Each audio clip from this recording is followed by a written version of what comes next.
Yo,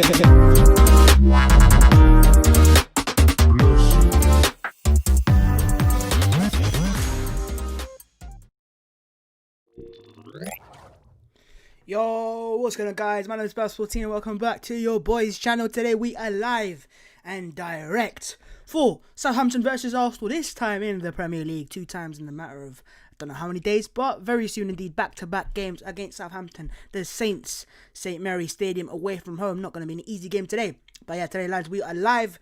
This is my live watch-along reaction, whatever you want to call it. It is business, it is Premier League business today.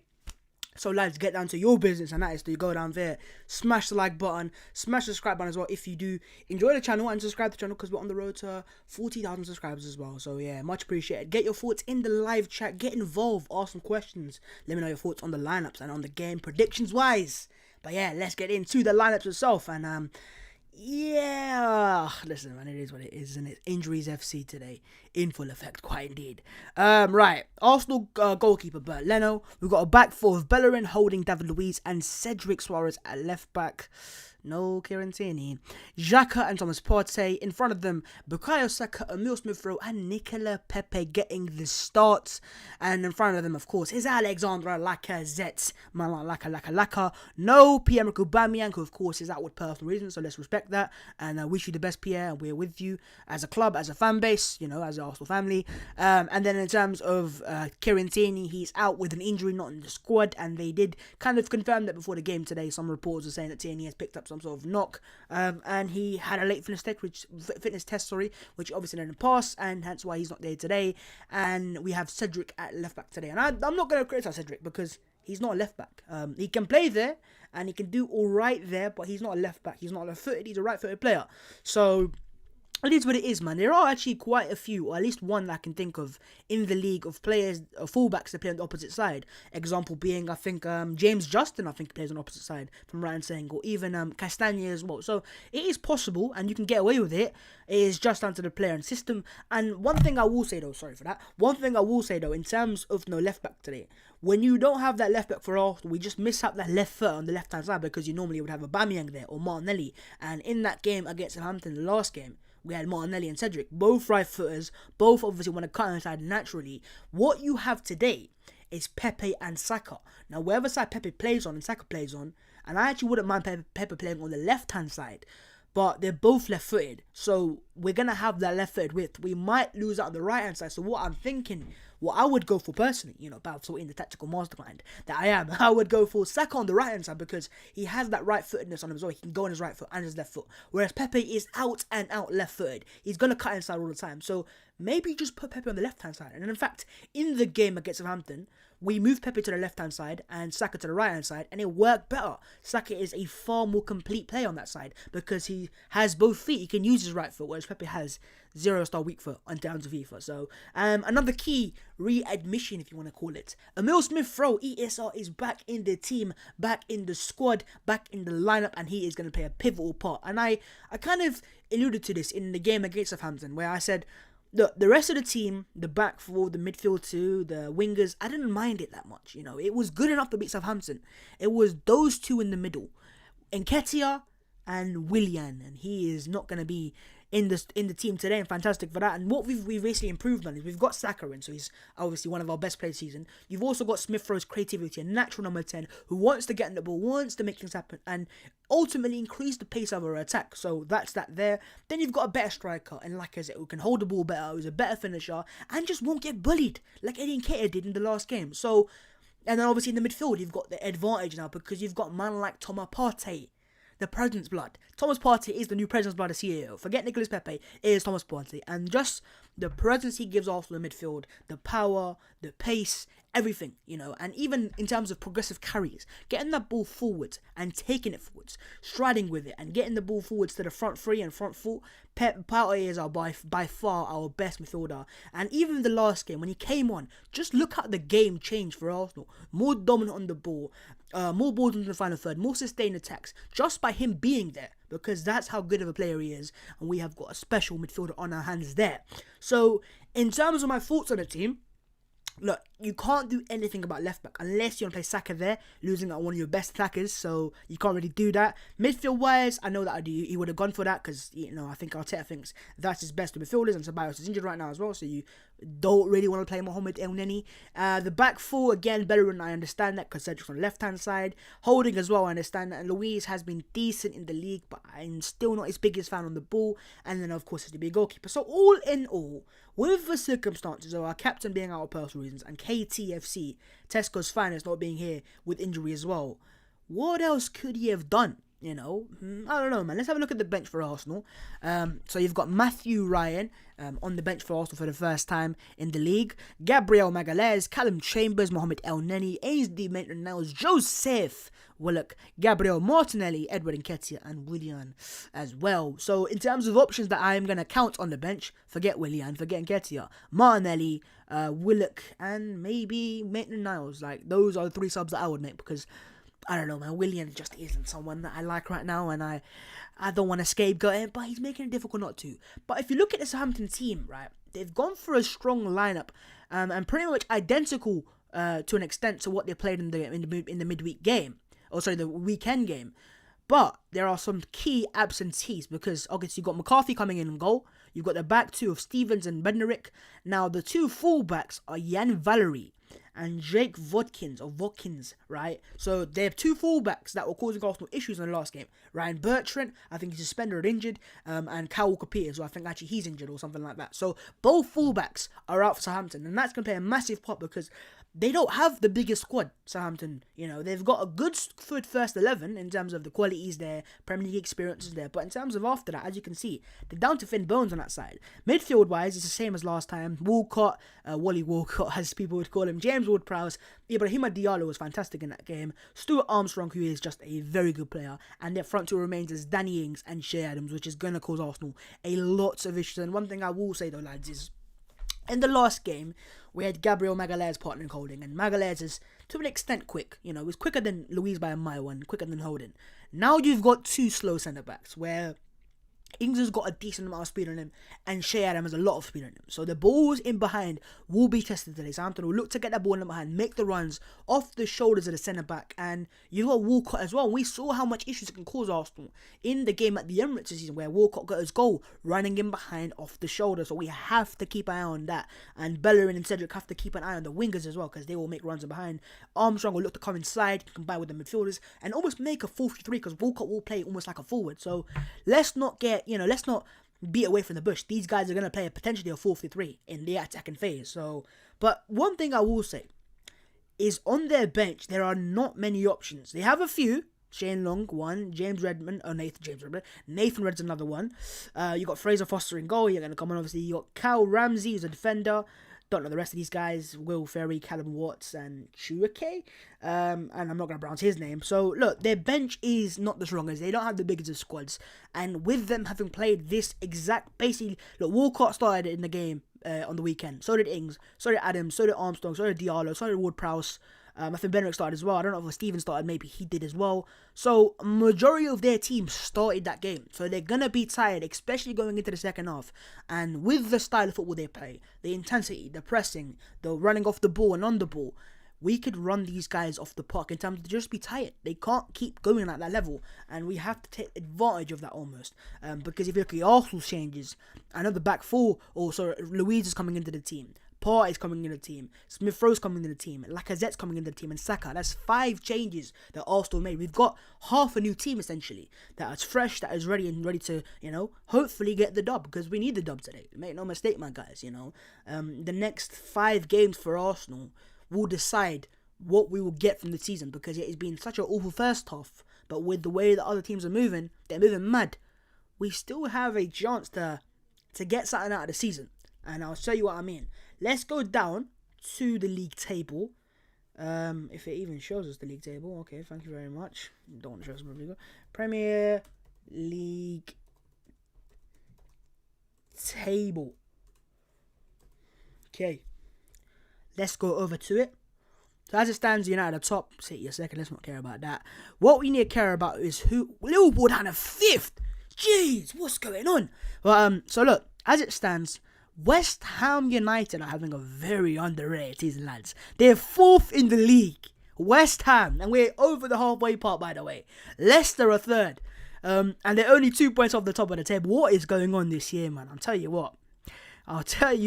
If Arsenal was serious this year from the start, and just not just serious, but just had won some of the games, like the Leicester game at home, we were like should have battered them, and we lost 1-0 on the counter attack. The Burnley game, just 6 points alone would put us in that top 4, top 5 position. So it's just so close for Arsenal. So look, as it stands, Arsenal are 11th in the table. We're a point clear of 12th behind us. But look, if we don't win today, we're not going to get dragged back into this race because there's kind of a distance there. But in terms of above us, if we win today, we go above Southampton. But of course, they'll have a game in hand. We'll go above Chelsea and above Aston Villa, who again will have a couple games in hand. So ultimately, we could go up to 8th place in the league this year. And in terms of the top 4, we would be 5 points off. With West Ham playing the same amount of games as Arsenal. But of course, you've got Liverpool games in hand, you've got Everton's got games in hand, and Tottenham's got games in hand as well. So, but ultimately, as it stands, we would be 5 points off the top 4, which, where we were at the end of last year, before that Chelsea game, losing games left, right, and centre, if we can somehow get ourselves back in that race, you just never know. I still don't think Arsenal will get top 4. I think, look, the top 3 solidified. I think City are going to win the league title. I think United and Liverpool will battle out for 2nd and 3rd. So that top 3 solidified. City, Man United, and Liverpool. And after that, you've got Tottenham in that race. You've got Everton. You've got Villa. You can't discount Villa either. Leicester are 3rd. You definitely can't discount them lot. You got Chelsea because they got a new manager today. Thomas Tuchel's joined them. You got if Arsenal in that race, then so is Southampton surely. So then surely are Leeds. So the top 4 race is the best we've ever seen in terms of like the amount of teams that can get it. Because every year people say, the teams outside the big 6, they're gonna have one day challenge, but now they are. Leicester, West Ham, Everton, Villa. That's 4 teams that are now challenging as it stands for the top 4. I don't think they're going to get that, and honestly speaking, I think the top 4 will be City, United, Liverpool, and probably Leicester. Tottenham they're alright, they're Tottenham, they're alright, they're getting the results right now, but I think Leicester's injuries, what they had at the start of the season, no Maddison, no Ricardo Pereira, no Ndidi, no Soyuncu, and now slowly but surely each player is coming back, so they're only going to get stronger. And they've already beaten the likes of Arsenal away. City, they beat them 5-2 away. One thing I will say though with Leicester is Vardy's injured for a month now, so that could play a massive part. But West Ham, I mean, who would have thought it at the start of the year? Their fans were saying, Moyes is done and the transfers are awful and blah blah blah, and now they're in the top 4. So it is a madness, and Everton have got 3 games in hand on West Ham because of the COVID thing. And you know what? This games in hand thing can work 2 ways. Obviously, you could say, look, you know what? It could work in the favour of these teams because they've got games in hand. But also, the other way around, it puts pressure on those games because they know they have to win those games because the other teams might be clear of them by that time. So they'll pressure over that game. And also, they're going to be put in a congested period. So they might have to play a game midweek, then a game on a Saturday, and a midweek game when other teams are getting rest. So it might not work in their favour, and we're going to have to wait and see. But for us today, the ambition is to climb back into the top half and to climb 2 points behind Everton, 3 points behind Tottenham, and 4 behind Liverpool, and then 5 behind West Ham. So, look, it is what it is. Things can still happen. I obviously believe because I'm an Arsenal fan, and as I said, I hope that kills you. But you just never know. But lads, while you guys are here, first things first, smash the like button, subscribe to the channel. Secondly, let me know your thoughts in the live chat. And where do you realistically think Arsenal will finish in the Premier League this year? I'm going to say Arsenal will finish probably 6th. And that will be a long shot as well because of the teams that are ahead of us right now. But I'm going to go for 6th. Let me know where you think Arsenal can finish. We're going to have a look at that in a second. Let's go over to their Twitter. Don't know why I did that. But yeah, this is the Arsenal official Twitter tweet. They said 5 changes from Saturday. Louise, Partey, Smith Rowe, Saka, Lacazette. All 5 players that are strengthening the team. Or you can be, okay, Louise, Gabriel, El Neni, Willian Martinelli, and Nketiah out as well. So, big changes and a big game for Arsenal to climb that table. James Ward-Prowse is welcome to the 300 club. He is about to complete his triple century. The Arsenal players are warming up. There's a man like Chris Wheatley. Right now, he's a very good guy for Arsenal transfer news and Arsenal news in general. So drop him a follow on Twitter for sure.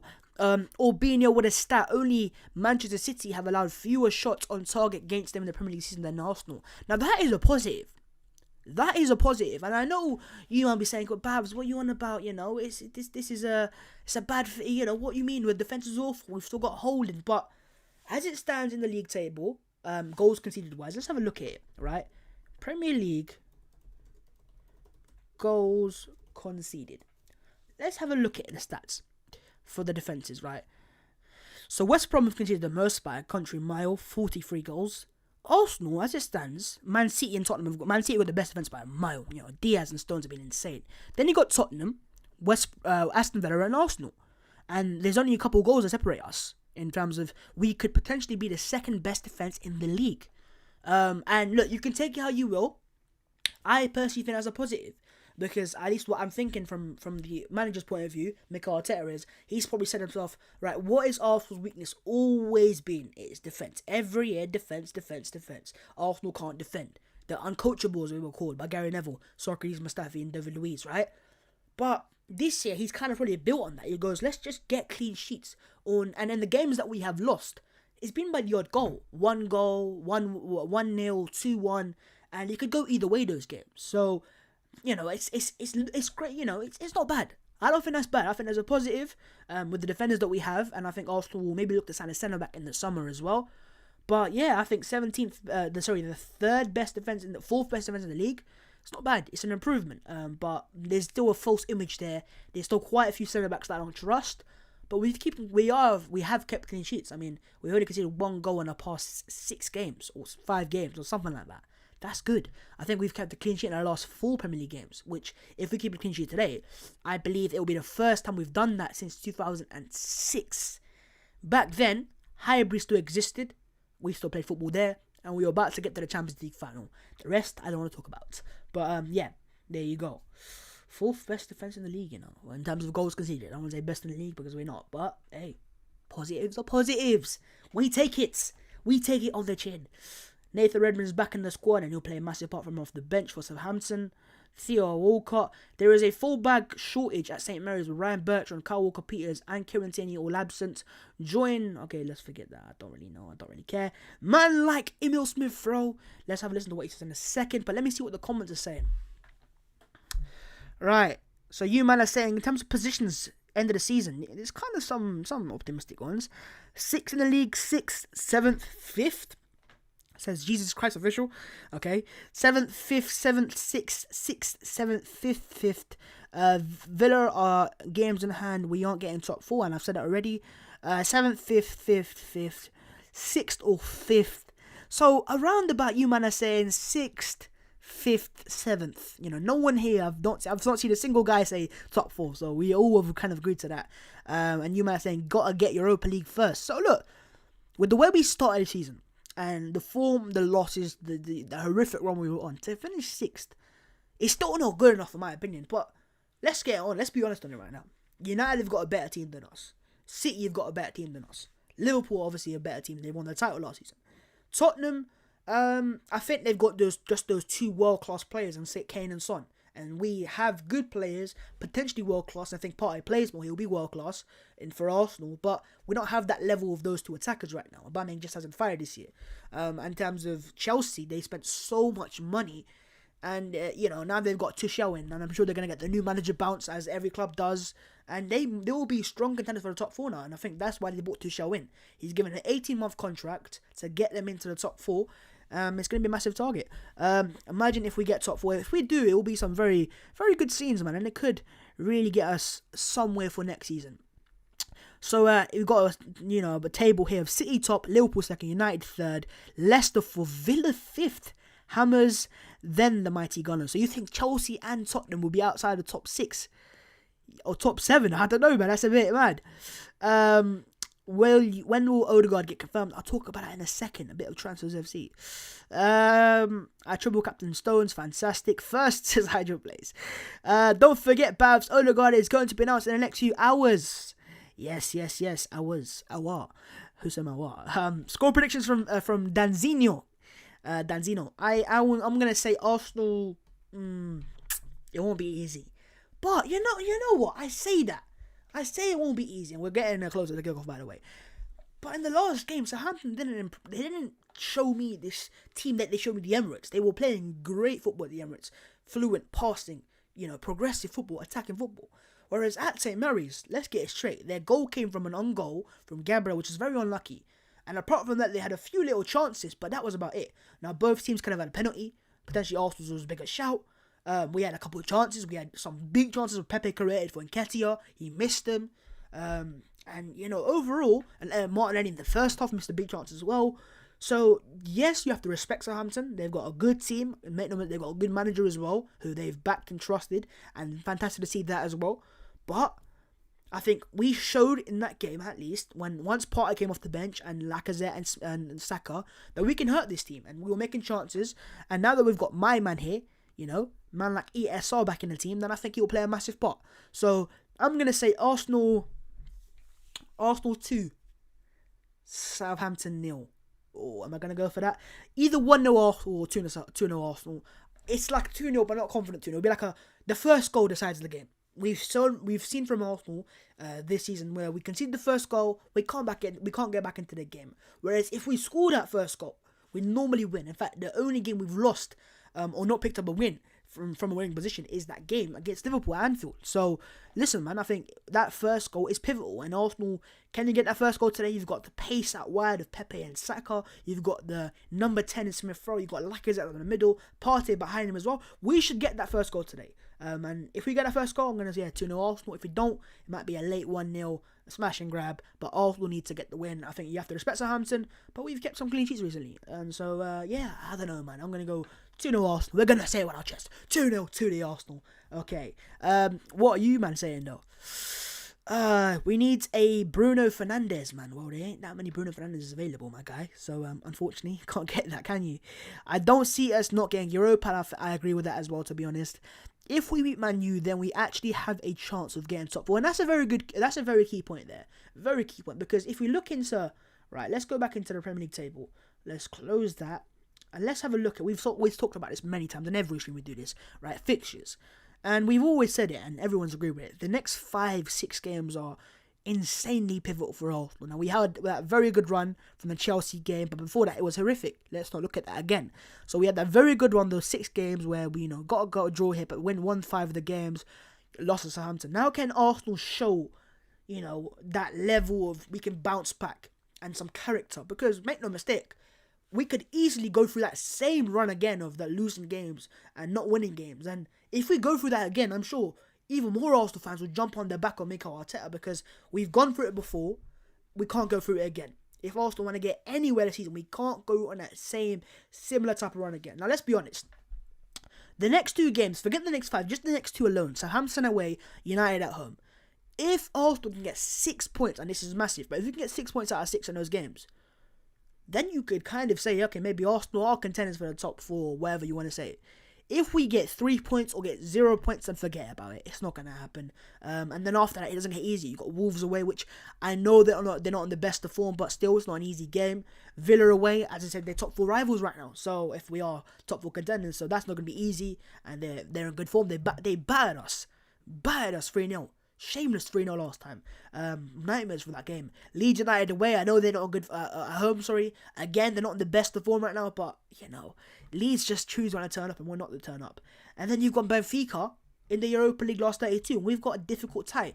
Now, Benfica themselves, I want to have a look at the Liga NOS table. And where are Benfica? Because I've heard that they're not the best of seasons. And as you can see, they are having a pretty damn average season.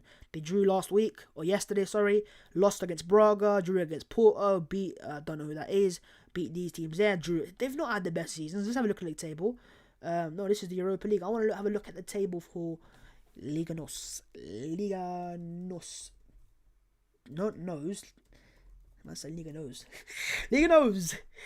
Benfica are 3rd. As it stands. So they're actually not far off where they need to be, but they have played a game more than Sporting, and Sporting are 3 points clear. So, look, man, they've not had the best. Look at the form down right now. A couple of draws, a win, a draw, a win. They're not in the best of form either. So we've got to take advantage of that if we can. And yeah, it's going to be a difficult game. They've got some good players. I know that for a fact, because there's a few players that Arsenal went for Benfica. And they always just have good players. They always produce good players. I mean, look at Ruben Dias. came through Benfica. I believe Edison came through Benfica as well. So we have to respect them, and it's not going to be an easy tie. But one thing that will happen for these games, and that game specifically, is we will have a certain Norwegian attacking midfielder. Yes, you know who I am talking about. That is Martin Odegaard. Let's have a look at what people are saying about Odegaard today. And let me know your thoughts on the transfer, man. Do you think it's a success? Is going to work? Let's just search up Martin Odegaard's name onto their Twitter, because he hasn't been announced yet, but it's a done deal. Fabrizio said it today. Done deal, happened, and it's finished. He will be announced very soon as an Arsenal player, and it's even been confirmed by Sky Sports. And they've said Martin Odegaard has passed his Arsenal medical and is set to join the club on a loan from Real Madrid. It's a done deal. And I think even, he goes, Martin Odegaard will complete a loan move from Arsenal to Real Madrid in the coming hours, according to Fabrizio Romano. Done deal. Welcome to Arsenal, Martin Odegaard. If you want to see in-depth analysis breakdown on man like MO, the new MO, then I've made a video. I posted it early today at 10 a.m. today in the morning of 5 reasons why I only personally believe Martin Odegaard is perfect for Arsenal. It's a series I do whenever I'll sign a player. I've even done one in the past for Willian, so shameless, but it is what it is. Watch that when you want. If you want to watch it, go for it, man. And yeah, here is Charles Watt, and this is yesterday actually, so doesn't really matter anymore. But Martin Odegaard has spent all day at London currently meeting his new teammates, undergoing all necessary medical checks, and going through all the usual media duties ahead of his move from Real Madrid. Told announcement is more likely to come tomorrow rather than today. Now, of course, we are today. Tomorrow was now today, and it hasn't happened, which it makes sense. It's a match day. Arsenal will never announce a player on a match day, so it will be announced tomorrow. Yeah, tomorrow's the day Martin Odegaard's an Arsenal player, and he will be available, I think at least, for the game against Manchester United on the weekend. So I don't think he's going to start that game, but it's just a good option to have. Odegaard off the bench. You might have a Batman back from that game as well. Martinelli's going to be there. So yeah, Odegaard's at Arsenal, and I think he'll play a massive part, hopefully. Now, I have heard some rival fans especially say, hey, this guy's the next Denis Suarez, and he's injury prone, and all sorts like that. Now, I have had a look at his injury record, and last season when he played consistently, he barely had any injuries. This season, he's had a couple of knocks, which have taken him out for 10 days, 11 days, 7 days max. So he's not really been injury prone like that. And in terms of Denis Suarez, I don't know, man, that was just a weird deal in general. And let's get straight, Odegaard's a better player than Suarez was. Suarez is a player who Barcelona didn't want. They just let him go because they're like, yeah, he's a good little player. He's not on a level. Denis Suarez is a bit like Dani Ceballos is for Real Madrid. Real Madrid don't like Ceballos like Ceballos likes Real Madrid. Whereas Odegaard is highly rated in Madrid. And people want to keep him, but they ain't playing him for whatever reason. And that's Zidane's fault. So Odegaard's a better player, and I am excited to see how he does. And if it works out, and if he rips it apart at Arsenal, why won't he stay? I know Madrid are a club that are massive, they're bigger than Arsenal, they're fighting for Champions League trophies and all sorts like that. But I think Odegaard's made it clear, and a lot of Norwegian media outlets have said it, that he wants to play consistently for a club now. And Arsenal are a massive club. We are a great institution as well, or not great, but a big institution, sorry. Great, not yet, not as it stands. But in terms of, we were one of the 4 clubs that were on his shortlist before he signed for Real Madrid. So he clearly has previous interest in the club. The Premier League is the league that a lot of players would like to be in now. We are the big league now. Forget La Liga, because that league's kind of washed as it stands. They've lost that Real Madrid Barcelona power. It's gone. Where's the the Ronaldos? The Messi's still there, but he's not the same Messi. The top players they used to have are gone. Xavi, Iniesta, Ramos, and so they're just not the same anymore. The Premier League's the league. He speaks English because of course he's Scandinavian, and that kind of comes as second knowledge to these guys. Why not? If he rips it apart, and also look. Let's have a look at this, right? Let me just show you this. And this is a lot of people don't quite understand and know this. And it's very key. Martin Odegaard transfer marked. Now, his contract as it stands, right? He's valued at £36 million. That's just, value in terms of thing. Just predicted. But, yeah. As it stands, Norway, he's 22 years of age. He'll turn 23 at the end of this year. His contract expires in June 2023. His contract expires in 2 years' time. Now, come the end of this year, Real Madrid will need to make a decision on Odegaard, whether they keep him and give him a longer-term contract, or whether Arsenal think, hang on a minute, this is the guy that we want, and we're going to pay you money for him. And it won't be actually as expensive as people think it will be. it will probably be £50 million if he rips it apart. £50 million for a player who's 22 years of age, fantastic potential as well. And if he's settled at Arsenal, don't be surprised. His wages as it stands are 30 grand a week. I'm sure Arsenal can offer him a lot more than that as well. So, just don't count us out. That's all I'm saying. I'm not saying he's going to sign. It may just be a 6-month loan. But you just never know. And as a famous Spaniard once said, when Arsenal knock, it's a different knock. But yeah, lads, that's shameless. But here we are anyways. Let me know your thoughts on Odegaard. We are 15 minutes away from kickoff here at St. Mary's Stadium. I will be joined by my brother Pav, so look forward to that as well. I've got this drink here today, right? So I'm doing a video on the offside as well. Actually, you know what? I can't really say it anymore. But this is one of the reasons why I got this drink. It's white. Make of that what you will. Maybe it's a colour video. Maybe it's not. Maybe it's something else. But yeah. Okay, let's go back over to the Twitter. And let's have a listen to Emil Smith-Rowe. Let me just get my headphones quickly, my guys. Jump in the headphones and let's listen to what ESR has to say pre-match. Things you love to see. Okay. Let's just change the audio to... Right. Emil, you didn't travel for the FA Cup defeat on Saturday. How are you after the rest, and how determined are the team to respond tonight? Yeah, I think I'm really feeling really good. I recovered really well and stuff. So obviously we're disappointed about the result, but we're ready to go again tonight, and hopefully we can get the win. And Arsenal have never lost when you start. I think your nickname's now Emil Smith, 16 unbeaten in a row. How proud are you of your performances and the fact you've become such an important player for the team? Yeah, I'm obviously really proud to be part of this team, getting opportunities that I've been given. I'm really grateful and stuff, and yeah, like you said, it's a great run, but I just want to continue tonight and yeah, carry on like this. What improvements has the manager asked for tonight on Saturday's performance? It was obviously better in the second half than the first. Yeah, I think, like you said, in the second half, I thought like we improved a lot, and yeah, it just told us to keep going on, keep improving, and I feel like we've been improving so much over the last couple of weeks, so we just want to continue. Humble FC from ESR, and yeah, as he says there, they were disappointed with the result on this weekend. They're out of the FA Cup, the holders, and I expect a reaction from us today. We need to see a reaction, man. That game was pathetic from our players in terms of the players that started, Williams and Ketias and Pepe, and Pepe. I'll tell you what, Pepe, right? And this is unpopular, and I know it is, and a lot of you fans are going to be saying, a lot of you guys will be saying, oh no, Babs, you're just chatting out of your ass. But if you go to that game itself, right, it was one of his better games for Arsenal. And I know he hasn't had the best season so far, but that game specifically, Premier League opposition, not like Southampton playing a weaker team. And if you look at his stats, and I know people say, oh, but stats, Babs, they were good. And forget the 5 key passes, yes, they're great numbers. It's more this.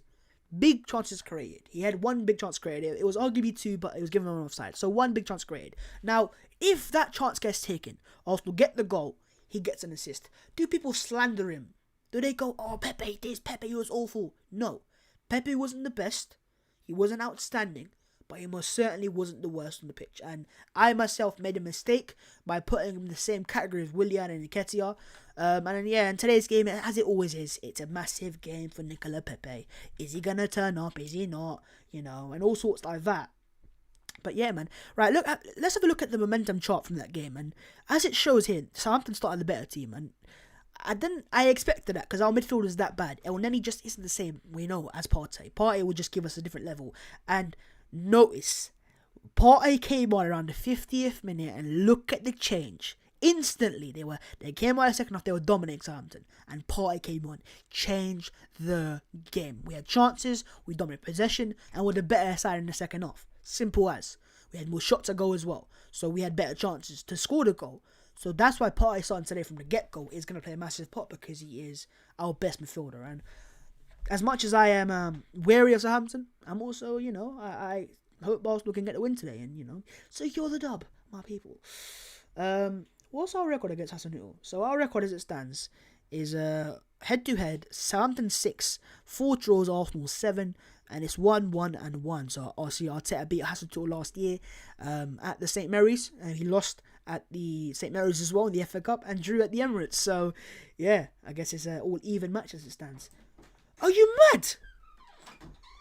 Are you mad? What's happening? Oh, one of your best players. Top players!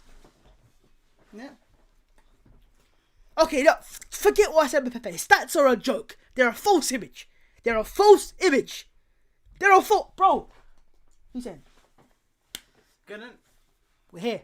Pav's here. Pav's live. What's the lineup saying? It's no Tierney, he's injured. No Batman got personal reasons. It's a better team than weekend. It's the same kind of back full party comes in, Saka comes in, Smith Rowe comes in, Pepe comes in, Laka comes in. 5 changes. 5 changes. So Luis comes in as well. We should see a big difference. We should. And Southampton have lost both fullbacks. Both fullbacks. Their fullbacks are key for them when they're Hang on, can we just deep this for a second, lads? Yeah. According to according to the stats website, Willian has been our best performer this season. It makes sense because he's in been the the most league. average. Shut the hell up, bro. No, you've had players up and down. Shut the hell up. No, you have. I just spent a good 5 minutes saying how Pepe was alright in the game on the weekend because his stats were good. And then he does that, bro. Forget it. I was lying. Yeah? Forget it. I'm waffling right now. Oh, God. God. What a... Oh, man. Right. It is pouring down at St Mary's, by the way. Weather is abysmal. And it has been in the UK for a few... Oh, do you count snow as abysmal? No. I like snow. Some man them like snow, so yeah. It is raining, it is pouring. When it rains, it pours. And you know, Ty's already got excuse ready post match. But yeah, lads, we are closing into kickoff. Let's show Pav the lineup as well. We're very close to kickoff right now. The players are set to walk out very, very, very soon. And there you go, lads. So yeah, Leno in goal, Bellerin right back, holding centre back with Luis coming in for Gabriel Magalhaes, expected. Cedric left back because Tierney's injured. Xhaka and Partey, and look, Partey made a massive difference in that game. We just showed the momentum shot when he came on. Smith Rowe come to the team, massive. Saka. Now this is key. 2 left footers. It's because you're left back. Exactly. Yeah. 2 left footers. Now you think about it this way. Last game you had Martinelli and Cedric, and they just weren't working because they're both right footed. They both want to come inside. You just want balance. Whereas when you have a left footer now, whether it's Pepe or Saka, and I actually play Pepe there, because Saka's got more of a right foot, so he can go on the right hand side. Pepe can't. And Pepe in the last game when he came left hand side did well. Could have got an assist. I mean, he came there for like 10 minutes. So. No, but he did well. I mean, if they interchange, That was the big chance he created actually. They should interchange. It shouldn't just be rigid. It should. One guy's there. It should be interchanging. Fluid, basically. Fluid front three. I think look, the massive difference is that guy in midfield. The Ghanaian excellence. The Arsenal players are now in the tunnel. They're about to walk out my mandem. And yeah, kickoff is very much upon us, my guys. So yeah. Let's go. Can we get... Here we go. Let's get some here we goes on the chat. You know, it's nice one. I've taken Fabrizio's trademark. And he's actually trademarked it, by the way. If you go on Fabrizio's Twitter, right? Go on Fabrizio's Twitter. Let me just show you, right? If you go on Fabrizio's Twitter, Fabrizio Romano, right? He's quite literally got, here we go, with a copyright next to it. So I can't say it anymore, my guys. I'm sorry. Yeah, but let's get some here we goes in the chat. Let me know your predictions as well. Pav, what is yours? They beat you last time on the weekend. But come on, they weren't that good. They weren't that good. But if they perform even... Look, they were a worse side than they were on the weekend. I don't think they were a worse side. They're probably no. similar, isn't it? Fullbacks are out. Are you mad? Vodka. Who's vodka? Come on, what are you saying? And Arsenal got a stronger team from the weekend. So on the weekend it was even. What's my remote? Surely your quality should show. You sat on the remote. No. You sat on the remote. Oh. Okay. If your quality shows, then you could easily win this game. But I feel like we a tight one. 1-1. Yeah, probably a draw. Draw. 1-1 maybe. They're going for a draw. The Arsenal players All are. scores. Yeah, we all seen. The players are walking out, lads. We are very close to kick off KO.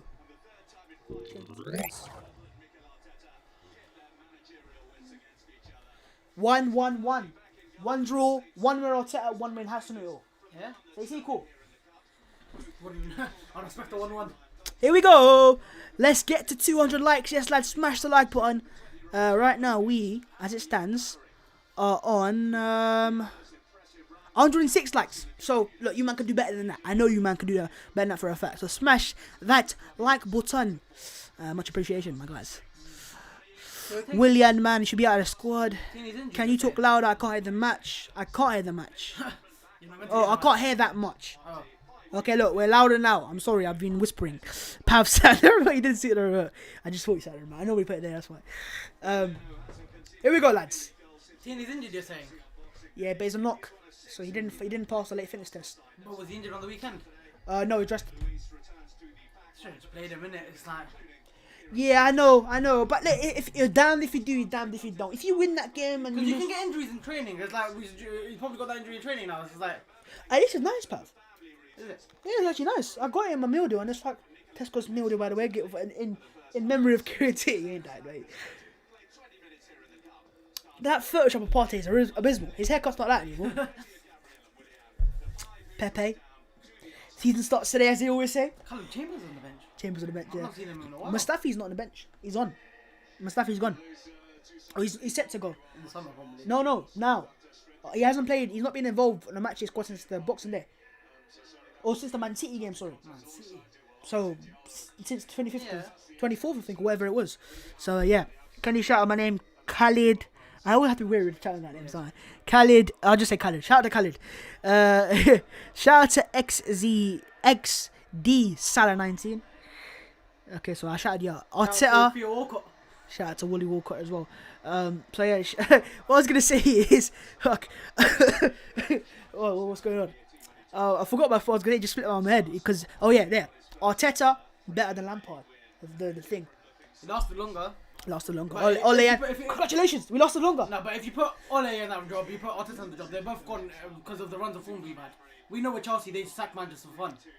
I think what United I have think shown. if you put Arsenal at Lampard, he stays longer because 100%. And this is what I'll say though, Pav, and this is what fans have to kind of understand as well. Yo, what's up, Jay Walker as well, my guys. What's up, young finisher. What are you, bruv? Are you Fisher or you finisher? But yeah, what I was going to say about what United have shown, and they're actually a good example of this, of stability. Yeah. Because how many times has Oli been on the brink of being sacked? How many times? And yet still, he survives, he gets back, he gets better. Survives, gets back, gets better. Kick us up, what happened, The only lads? thing I can say about Lampard is apparently he lost the players. Apparently there was players he hadn't spoken for weeks for. Yeah. It's like, when that happens, it's an issue. I think that's one thing But Oli... obviously it's reports, so we don't know if that's true or not. Yeah, But no, exactly. The fact that he hasn't spoken to him since might be true. Take a knee. Hey, take a knee. And here we go. Let's go, Tesco. Kieran Tierney, this is for you. Saka, it is. I told you it'd be like that. Pepe on the left hand side, Saka on the right hand side. It makes sense. You've got a left footer there who's just out and out left footer. No, by now and out left footer. Pepe, Saka's he can use his right foot. I mean, it's usable. Pepe can't use his right foot. And if he had a right foot, he'd actually be a very good player. Pepe has to step up now. Yeah, he does. Yeah, he does. I don't want to discuss that, by the way, that whole personal reason. People saying, oh, what is it? They're speculating what it is. Whatever it is, it's personal reasons. Let's just leave it for personal reasons, you know. Pepe has a big chance now. Yeah, it's a big chance, you know. And look, big chance for Smith Rowe against Chelsea. He took it. Yeah. You know, when Saka came in last year when he was injured, he took it. He had COVID, right? and then Yeah, exactly. You get chances like that. Interception for Xhaka. Inbound for Lacazette. We're in behind already. Lacazette's got to score. Oh, what a miss. Lacazette. Oh, Lacazette, you've got to score that. Yeah, he has to score. 50 seconds in, we should be 1-0 up. He has to score. We should be 1-0 up. It was a great interception for Xhaka. Good pass for. Is he onside? He looks offside, am I? No, he was onside. He's got to score, Lacazette. He's in 1-1.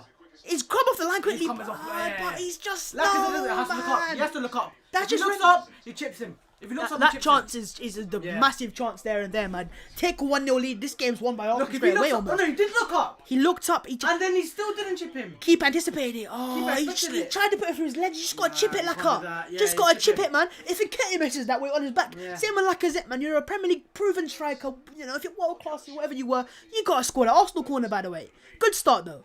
But, oh man, those chances there, man, they don't come here and there, man. Especially in away games for Arsenal. Right, Saka out wide on the left. Saka on the left-hand side. Saka in the box. Saka! Lacazette! Oh, he put his hand up there. Plucked by the goalkeeper. What a chance, man. What a chance for Lacazette. And you don't get those, like, often, man. You know, we've been better away from home recently, actually. Right? In terms of the Premier League, at least. But I'll tell you what, man, in 1-1, just put it past the goalkeeper, take the 1-0 lead, and bang. If Ings gets that chance, he takes it. If Sheringham takes that chance, he takes it. If Walcott, he got it against Arsenal in the first game, he took it. In it goes, here's Ings in the box, and they got a corner. End-to-end stuff. Jeez, what a start to the game this is. It's a great Valerie, but doing it from the fullback, Valerie. And he's onside. And he holding blocked it, but I'll tell you what, man. I'll tell you what. That chance for Lacazette is. He didn't know what he was doing there to be holding. He just put his head in the way. But long story short, it should be 1-0 for Arsenal. That could be 1-0 Southampton from this corner. They're dangerous. Ward-Prowse was awful the weekend. Arsenal just had a corner. Ward-Prowse was awful. We need to see better. Arsenal got a corner, and so have Southampton now as well. Southampton corner. Can Arsenal defend it? Louise and Holding at the back. I have said that pace will be an issue. They could have scored from when they hit the bar last time. Remember that? Yeah. From where his Ward-Prowse, he takes it. It comes short. Oh, 1-0! 1-0, told you. You have to take your chances. And they think it's a half chance and they took it. This is what they do. This is their best. Southampton are their best. Set pieces. I saw it for United. Greenwood had a chance really in that game. Really early in the game. Probably 2 minutes in. Missed the chance. They score from their set piece. From a corner. They're the best in the league, guys. They're the best in the league. And when you have Ward-Prowse taking them, you can't afford mistakes and no one. I knew it. I fucking knew it. The moment he missed that chance, I knew it. I knew it. That's Pepe. That's poor from Pepe. He's lost him. Maybe the keeper could do better. No, listen. Pepe's It's great power. It's great power. Pepe's lost him completely. Great power from the. And do you know what? It's a great goal. Zonal, you have to. It's a great goal. Critical play. It's a good work. It's a good working goal. You can do better. Pepe can do better. Maybe the keeper can do better as well. But he's hit the ball into the floor. He's actually a bit lucky. He's hit the ball into the floor by accident. But also a chance. They should take the lead. Time to get a corner. As you said, bang. What a 1-0 Southampton. Like this is. Do you know what I mean? Like. And what did I say before the game to everyone? I said that first goal decides this game, in my opinion. And it goes. In my opinion, it does. In my opinion, it does. You think you can't win this now?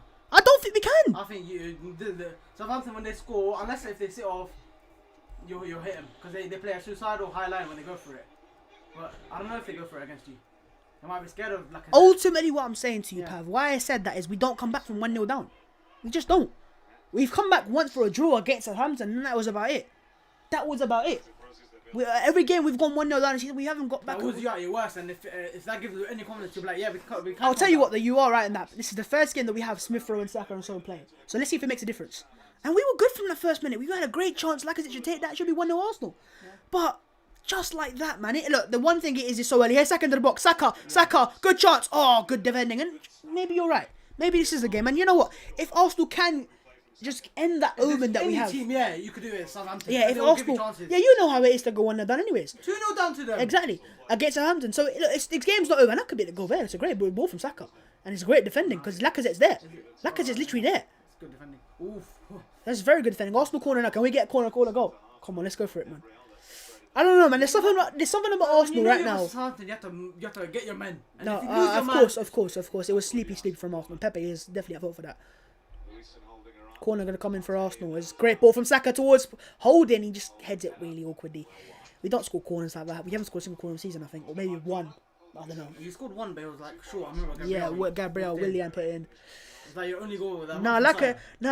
Lacazette there. You win 1-1. You've got to do better, man. It's a really good goal for him. And the thing is, the goalkeeper's got one way to just go the other. Yeah. Does Aubameyang take that? He does. He had the chance. Yeah, he's had chances. He's missed chances. No, but Aubameyang misses. The thing with Aubameyang is he misses tap-ins, right? But finishes like that, he takes them. He misses the tap-ins. How you miss that? Or headers like that, right? But one thing I do want to see with the Arsenal players now, especially like I said, is just head down. Oh, I've missed my chance. Oh, don't cry, mate. Don't cry. Don't sulk. You've missed your chance. Now go back. Show some character. Just be like, yeah, we can beat these man. Show some character.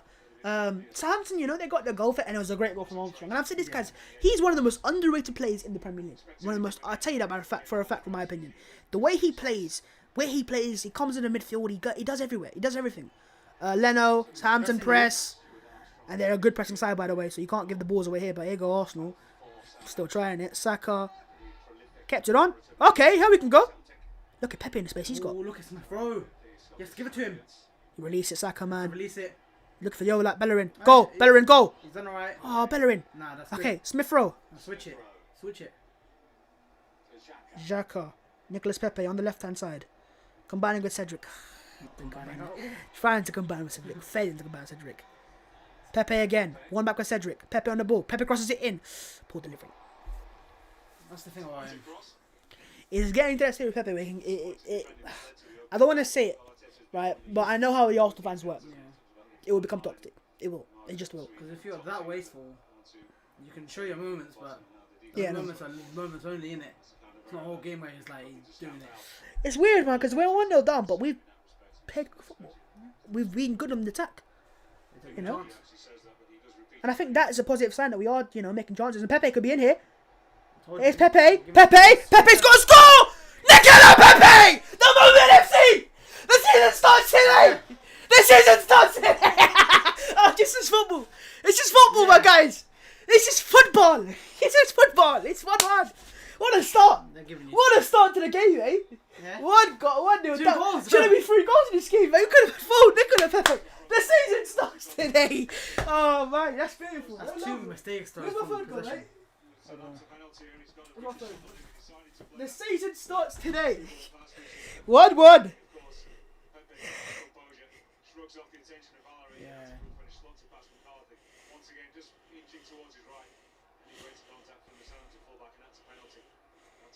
What? Finished Yeah, though. it's a good finish.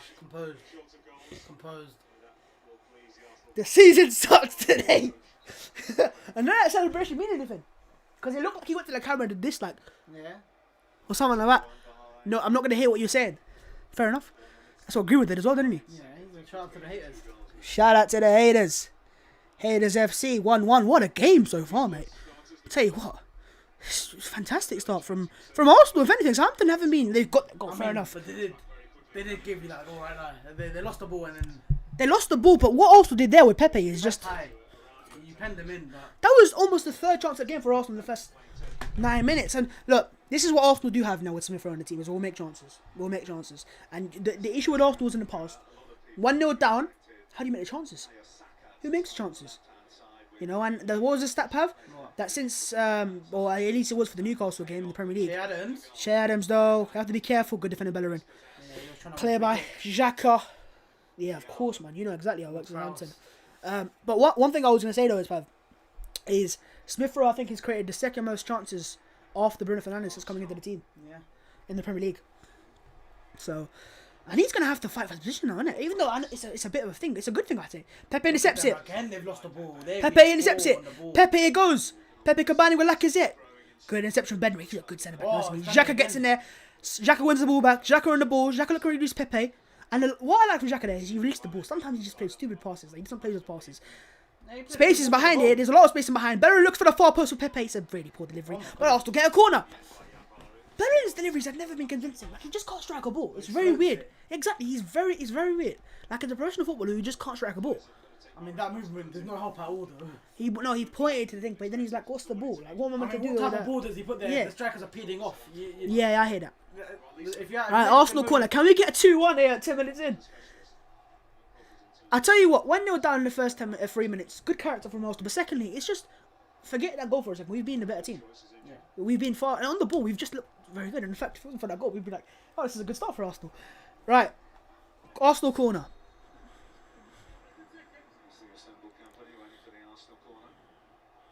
Saka takes it. Saka. Oh, looking for holding. Bellerin gets the ball back. Look for Thomas Partey. Partey on the ball. Oh, trying to combine with Bellerin. Diallo glides with it. Yeah, good from Lacazette. He has to take him out there. Nah. He went for the ball. It's not like he dragged him back like that. You know what I mean? He clattered him. Yes. But That is a counter, isn't it? yeah. I mean, There was actually one in the weekend that happened for Southampton where they did it to Arsenal. there was no attempt there for the ball. I think it's because it's so early in the game, that's Yeah, why. I know. And it wasn't like they were in. It was at the halfway line. It was like, No, oh, but Arsenal plays behind the ball. Normally a ref puts a statement there, yeah. But, No, but they weren't away, if you get me. You know, they were just into their own half. Yeah, but it's a counter attack. He stopped it on There was 4 Arsenal players and there was 2 Southampton players. Cedric. Nicolas Pepe. Can't keep it on. losing the ball a lot, Southampton. I did say they were going to be tired. And no, they got their goal and it was a... How did they get the corner again? Was it, They cost it to Ings. Oh yeah, Ings and Victor Holding. So they're a high pressure side, so they might have to change the style. But they are solid. You know, people think they're bad defensively. They're solid. They actually have got, I think, the 6th best least conceded goals in the league. Odegaard and they're missing. You can see they're missing his presence. Of course. Playing off But the the goal they conceded there wasn't to the Westgard. It was just I mean, the first Arsenal shot they pressing. conceded was because I think. Oh, yeah. Stevens literally lost. Oh, the ball. trust me, that was a shot. We should be 2 up in this game technically. Or 2-1, sorry, my bad. Pepe combines with Lacazette. Pepe with a bit of a heavy touch though. Yeah. Glimpses FC. Moments FC. We'll take it. He's so frustrated, but so, you know. Yeah. It's like, I want to love him. And I love him. That's me, my personal opinion. But he makes it so difficult because he does those stupid things. He's like Bruno or something. Bruno's done it so consistently though. You can't hit him. But there are a few though. There are a few. No, but there are a few United fans, you know. Yeah, there's a few United fans, but then Smith Rowe combined with Saka. Saka fouled. I think when you have Saka on the right side, the build-up play is just far better because he's tactically just better. But what I was going to say about Smith Rowe is when you have that competitor now with Odegaard, right? Direct competitor. I'm not saying they can't play together, but they can play together, right? But you got to say now, okay, I've got to make sure I'm still working. I can't just have those good 5 games and leave it at that. yeah. Xhaka trying to combine with Pepe. Oh, it's a bit of a poor pass and poor touch. Partey intercepts it though. That's how we got goals. Partey again. Partey glides with it. Thomas Partey, good defending. Lacazette wide is Saka in the box. Saka on his right, left foot to the far. Poor ball. Headed away. Cedric! Oh, I thought it was going in, bruv. I think the keeper just dived too early. Because it looked like it was just floating into the top corner. It was so close though. It was like he dived so early. Look at the It's keeper. a good strike, you know. Gone. Oh my god, it's a great strike. He slices across the ball, Slices and it. but it's going in towards the goal. A little bit more. That's in. Oh my god. The keeper has no chance for that. Great attempt from Cedric, and because he hits the first time, there's no time for the keeper to set. Again, them losing the ball from their defence. They are not playing well from their back, Southampton. They are struggling. Bro, is that your bro? He looks miserable. You look miserable. We're top of the league. We're enjoying the game, man. It's a good game. Normally we have, you know, these games that take time to get into. This is a good game so far, isn't it? Yeah. And Arsenal need to take advantage of their good periods, you know, because it's not going to sustain the whole game, are you? You're always going to have periods away from home. They won't be this bad. You've shown United this season you have to be clinical away from home if you want to get wins, and that's what you are. You're clinical. You make chances, but you take your chances. Luis took too long to release the ball. Pepe's on that ball anyways.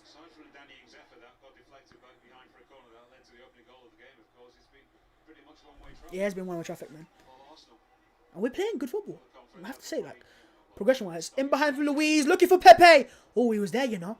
Good header from Benrick. Smith Rowe gets there. And this is what Smith Rowe just does. Helps sustain attacks. Yeah, just keeps the ball ticking. Just keeps ticking, you know what I mean? In that final third, if he can add that final pass to his game, which he still needs to add, in my opinion, consistently. Then I tell you what, here's Smith Rowe combining for a 1-2. Couldn't quite get there. We look like a different team with Smith Rowe in the team, man. We just look like a different team. Him alone just changes it all, man. You know what I mean? So who got the assist for his goal? Was it Xhaka? Yeah, Xhaka with the assist. And that was the second big chance of the game he created, by the way. It's a great finish from Pepe because he's on I think it was 2 players, 1 player just on him, and he just pushed it around. And that's what Pepe is. He's a very good finisher. I mean, when he gets chances, in the box, he takes his chances. No, but he knows if he gets near him. Pepe, Smith Rowe, Pepe again. He needs to release it. Nicholas Pepe coming off across to the right hand side to Bellerin. Saka here, if he can release the Saka. Look at Saka. He's onside. He's onside. He's onside. I saw it. Saka. Space for Partey. First time ball for Lacazette. That's a cool ball. Like, right idea, poor execution. Better from Arsenal.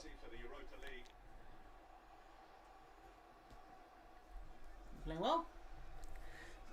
But this is the period you have to beat. You have to. Do you know what I've got that? I'm not gonna say it. I was gonna say something, but I'm not gonna say it because I'm not about jinxing it.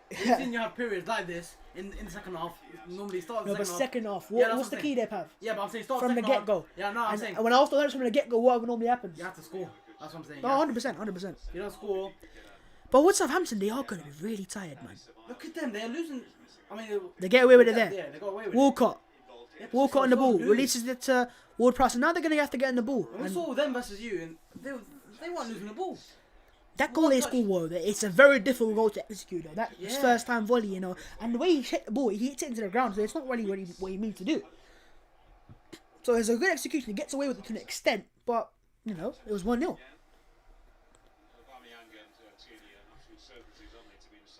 No, Bamberg got the run, you know. I know he's... Smith Rowe trying to press him. Ward-Prowse there. Struggling with the ball. McCarthy with a dodgy kick there. No, that's a good kick. I thought it was going to... Walcott now! Walcott's in. Walcott! No! Yeah, he's Walcott. He always gets in the right position to steal Walcott. I know that as an Arsenal fan. Maybe release it to Ings. He just does Maybe this. there, release it to He's Ings. not got that killer in him, Maybe there. Sometimes he's a killer in front of goal, but sometimes he's just... You know, he's just not. But that's an issue with Cedric there and Louise, because they're obviously Cedric's not used to playing outside, but he's just marked no one there. You have to mark that run, close that gap, and that's where they're gonna get the goals if they're gonna get the chances. It's through those gaps. That's how they got the goal last time at the Emirates. And I said it before the game. You have to watch the runs in behind the peels of the centre backs. But here goes Southampton on the ball now. Here, first position of the game for them. Arsenal have dominated the ball so far, 57% of the ball. They go backwards. That's a bit. I mean, they're not confident right now on the ball. You can see every time they play. Because Arsenal are pressing as well, to be honest with you. And it's not a man-to-man press. It's a zonal press. They've lost it again. They've got it back. It's a zonal press from Arsenal. Here goes Armstrong. Bellerin, he gets done there. Booked. He has to get booked there. And this is a great error with Southampton. And look, they've already done one from set piece. They can make it 2-0 from a set piece here. And Bellerin there. I mean, Armstrong is good, but he hasn't got the speed to burst you there. You can't do. Who, by the way, Hector Bellerin's the captain today. That ain't Marcus Rashford doing you with pace. You know what I mean? That's just. I stand by it, man. Bellerin, he can have some good games and he can have some these games, but ultimately he's not good enough to where Arsenal wants to get to. You know, look at the competitors of fullbacks, right backs in the league. Left back, we're perfectly fine. Right back, you got Wan-Bissaka, solid defensively. City have got Cancelo and Walcott, just two there and there. Liverpool got Alexander-Arnold, and who else have who Chelsea got? They got Reece James. Yeah. So Tottenham have got who Tottenham got? He used to be better though, isn't he? Ward-Prowse, good delivery. Should be 2-0. Should be 2-0. Arsenal has 2 set pieces, and both times you fall in asleep. What's Leno doing out there, by the way? No, he's starting the counter attack. That's what he's doing. Here go Arsenal. Good from Leno. Arsenal get a throw in there. He's trying to get your guys running. Fuck's sake, man. He's just wake up. Mark your runners, man. There's 2 experienced centre-backs there, Louise and Holding. Whoever's marking him there. Mark your runners. That's Danny Ings there. And he's scoring against Liverpool. Exactly like that. Exactly like that. It's a difficult chance to score, right? But he's in that space. We did the same thing to them. We did the same thing to them in the FA Cup with Martinelli. Wake up, man. Wake up. You don't give Danny Ings that chance. I think the Arsenal players have seen the attack and they're going, oh yeah, we can relax today. Smith Rowe, Saka. Into the box. Saka. Bellerin floats one to the far. See what I mean? Pepe back to Lacazette. Bellerin's crosses just let us down, man. They just let us down every time. If you had a player there, man, there's so many goals, more goals we can score, man. Why is he standing there in the first place? Overlap a bit, man. Hit the ball here across the ball, because that's never going to work out with the players they've got in the box. Arsenal press the goalkeeper. Smith Rowe can get there. Again, they've lost the ball. Party presses now as well. Party presses. You're bound to they score go again. long. You're bound to score again if they do this again. Louise. Now, I'll tell you what. We scored that goal at St. Mary's last time. How we won the league was pressing the goalkeeper. And Nketiah scored like that. He won it off the goalkeeper. So Arsenal clearly worked on it before. On the ball. It's weird. They have been poor, but they've just been... Every time they get a set pieces. Yeah, set piece. Will pass. That's all pass. You know what I mean? On the ball. And it's like Arsenal just need to wake up from the set pieces. Because apart from that, they're not pressing to an extent. They're not really looking at playing behind there. And Smith Rowe and Saka and Pepe are just combining. Yeah. And Lacazette's just doing his job. But he hasn't taken his chance, unfortunately.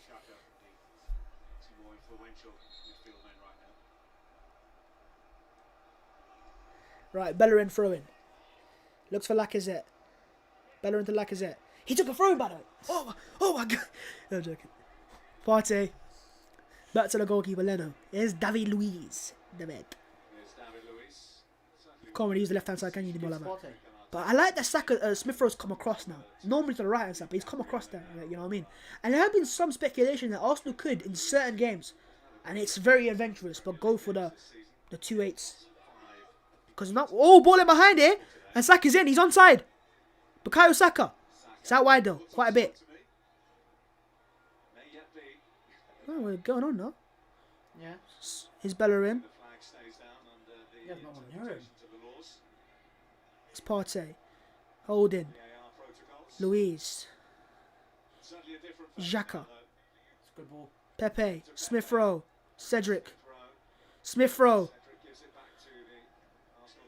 Cedric. First time ball. Oh, lucky.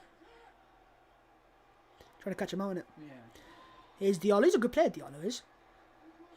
I thought it was the PSG one. Arsenal hesitated in the press there. I think it's the brother. I think he is, yeah. So poor. Bellerin gets a nice step. So wasteful on the ball. We've maintained our attacks. I like that.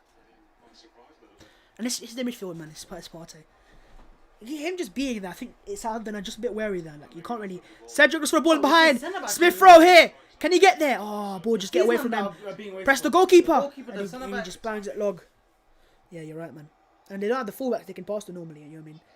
Bertrand and Walker Peters are solid on the ball. They might play into it. Paul from They Xhaka. don't want to give it to the fullbacks. They don't trust him as much. Smith Rowe just getting to the right areas of the pitch, man. Could he be They're this? also missing Romeo though. Oh yeah, 100%. Big presence in that midfield. But I think they can get away with Romeo because they're both. Well, Diallo's to be good, fair, but Diallo and Ward Prowse should be very good on the ball in terms of pressure resistant, but they aren't. No, Think all about it. passes. Well, so far, he hasn't been because they can't get the ball to him. Yeah. They know if you mark ball pass then. Right, Southampton throw in. Straight to Louise. Louise clears it out for another throw in. Into the 23rd minute of the game. 1-1. But, so far, Arsenal, isn't it? Yeah, good stuff from Arsenal. You always think it's on the brink, like United is as well. What? Like, one win, it's great stuff. One loss, and it's questions be after. like Yeah, it shouldn't. And it's the current. It's not. I wouldn't say it's the fan base. It's the culture. Yeah, modern day fans. Modern day fans, on the younger fans on social media, it's everything's over the top. OTT, everything, everything's just you're either the best or you're the worst. You can't be in the middle. Right, here goes Southampton on the attack. Can't give him space. Who's this guy though? It's a good ball. It's a good ball. Oh, good great save. Great Ooh, defending yeah. for holding it. I mean, dodging, but Southampton got caught. It's a great ball in, but come on again. Leno's saying, "What are you?" That's a goal kick. Surely not. He went to pick the ball up. But look at the space Holding gives him there, man. Yeah. Well, So Louis, that's but one it's of Holding because who's Holding marking then? They will shot for the cross. It's a good save. It's not a great save. It's a good save because he's in the middle and he should do better there. Who, Leno? No. Shea Adams should do better there. He headed towards the thing, but that should be 2-0. Sorry, 2-1 there. Every time they get forwards and make chances, they got a corner now, and Arsenal just wake up, man. corner? Yeah, they got a corner. I think it is. Oh, it's a goal kick. Okay, my bad. Just relax. Corner. Oh, it's about, yeah. Pepe heads it on, but he's offside somehow. Or Lacazette's offside, sorry. I'd probably rather have a corner than a penalty or something. Yeah. Nah, come on. Nah, I'm saying. Because a penalty is a Yeah. set piece, technically, isn't it? Yeah, set They piece. rarely get penalties though. That's the thing about them. Yeah, but who takes them? Ings. Ward Prowse. No, Danny Ings. No, is it? No, I thought Ward Prowse takes them. I think he missed. But he missed one to not get the golden boot. What's I think. going on here, man? Taking free kicks. They just want to calm it down. They know right now they're struggling. Okay, it's Pepe always offside. Yeah, they're just trying to calm it down. Because we're just waiting for the press. There we go again. Instigate the press. And they get forced back to the goalkeeper, who clears it long. Louise wins it again, and here go Arsenal again. Yeah. And get a free kick. Foul. It's just constant, isn't it? You can't go long because England Shea Adams are not the best in there. They need to step up. They're losing the ball enough times. Yeah. They're forcing the goalkeeper. And when you've got two press midfielders, Thomas Partey and Emile Smith Rowe, you can just Xhaka can't do start that. again transitionally. Xhaka plays out wide to Saka. Poor pass from Saka though. Shea Adams dropping off very deep to help out his midfielders. Fair enough. Lacazette presses. Is that Bednarek? Yeah. Press the goalkeeper again. I don't want to pass.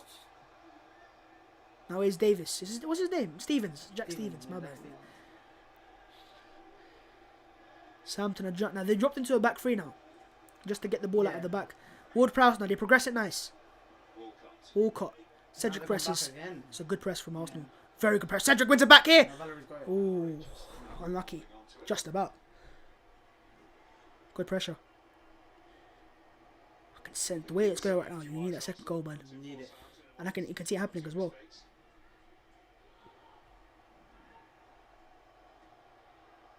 Arsenal just backed off a little bit. Easy to get a third off there. Arsenal just backed off a little bit. Yeah.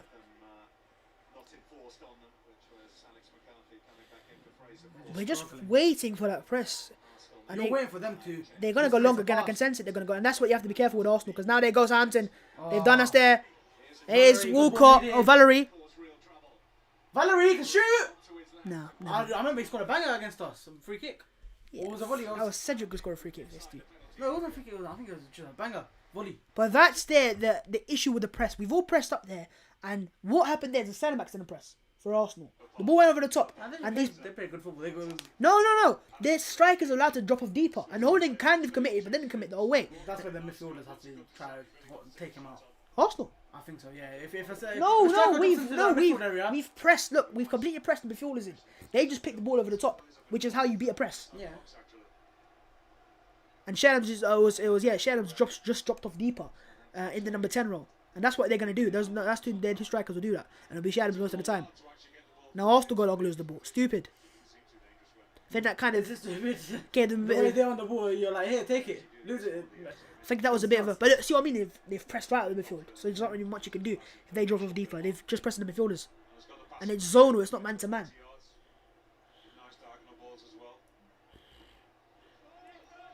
Goes long, Bellerin wins it. Now goes Ward-Prowse. Oh, it's Armstrong again. Armstrong into the box. Armstrong gets strike it. Armstrong shoots.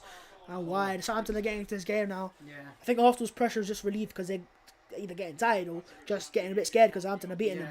Because now they're hitting the passes to the strikers. Now It's a good attempt to goal, man. You know, it's difficult to score from there, but he's got a shot on him, man. He does. Nice whip on it as well. It's very unlucky. Right, what are Arsenal going to do for the goal kick? They're going to go short for the goal kick 100%. No, they could go long. Yeah, long. Yeah. You've seen their centre backs are their issue for them. They're not that good on the ball right now. They're missing Odegaard, isn't it? Same way you I think the reason why the Arsenal centre backs haven't got man-to-man press like you should in this kind of press is because they're scared, and rightly so, because they don't have the speed of Walcott, Shadams, and Ings, and that's my issue. I said before the game, I said those two centre backs, you know, you can get away with games like against Burnley and Newcastle when they've got Adams and Carroll and so games like this though, with space behind it. Southampton expects a team that plays balls in behind as well, because Newcastle. They got Wilson, but they don't play balls in behind Newcastle. I mean, when they do, sometimes they do. Yeah, obviously sometimes they do. But Southampton play on that, on that ball, half turning behind. Arsenal throw in. Second goal of the season for Pepe in the league. But it's only like fourth start, something, fifth start. I mean, if you look at his golden assist numbers, they're actually not bad. But they are inflated because of the thing, Europa. But when he started, he gets golden assist. In the Premier League. Yeah, man. No, okay. So games you start the league, City away, we lost 1-0. But Willian thought down the back. A lovely ball from Armstrong. Xhaka wins it back though, and that's what midfielders need to do though. Partey loses there. Partey lost it there. He wins it back. Fouled him. Wins it back again. Oh, he's won it. Yeah. They still have the ball. Just got caught snapping there, didn't he? Danny Ings. Good ball. And it's Xhaka away. Pepe away again. Pepe needs to win it again if you can. No. Cedric just sliced it, but no. Big goal. Keep his hand. You can catch that because he sliced it. No way he meant that wrong. If they give him a back pass there, you're like, yo, you man, I chatted food. Right, Leno. So if the keeper picks it up from a back pass, but on his 6-yard box, where's the shot taken from? Probably there. Is it? Yeah. Where the keeper picks up from, basically. Lively from Pepe, man, just turning him, taking the pressure off the team. Because Southampton press this time. Smith were combining and he just done him there. Just done him there. And Benrix, that's his centre back as well. If you can turn there, mate, there's a reason why I took him out. Get him on a booking and then they'll play differently. The centre backs.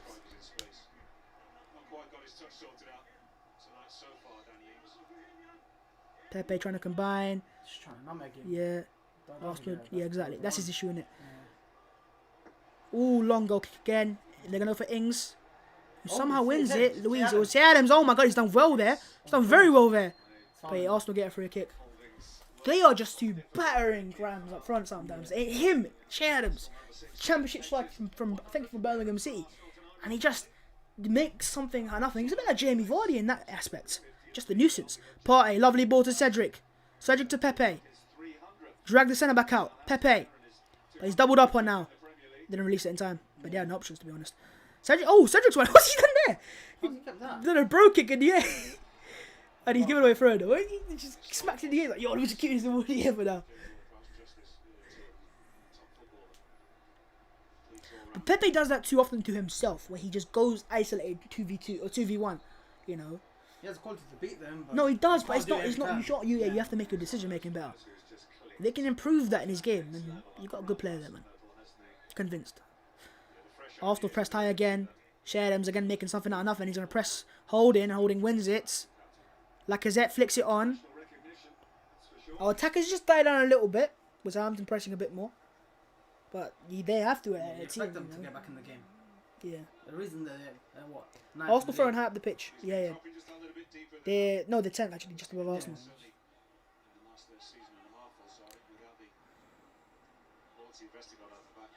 Oh, good tackle. That was the throwing. So the last time we played Southampton, they were 4th in the table and we were 15th. Now we're 11th from their 10th. If we beat them, we go above them. It happens all the time for us two teams. It happened last year as well, where I think we played them and they were bottom of the table, and we were like 5th under Emery. We drew. We should have lost that game, to be honest. They were a far better team than us. Awful pass from Cedric or Pepe.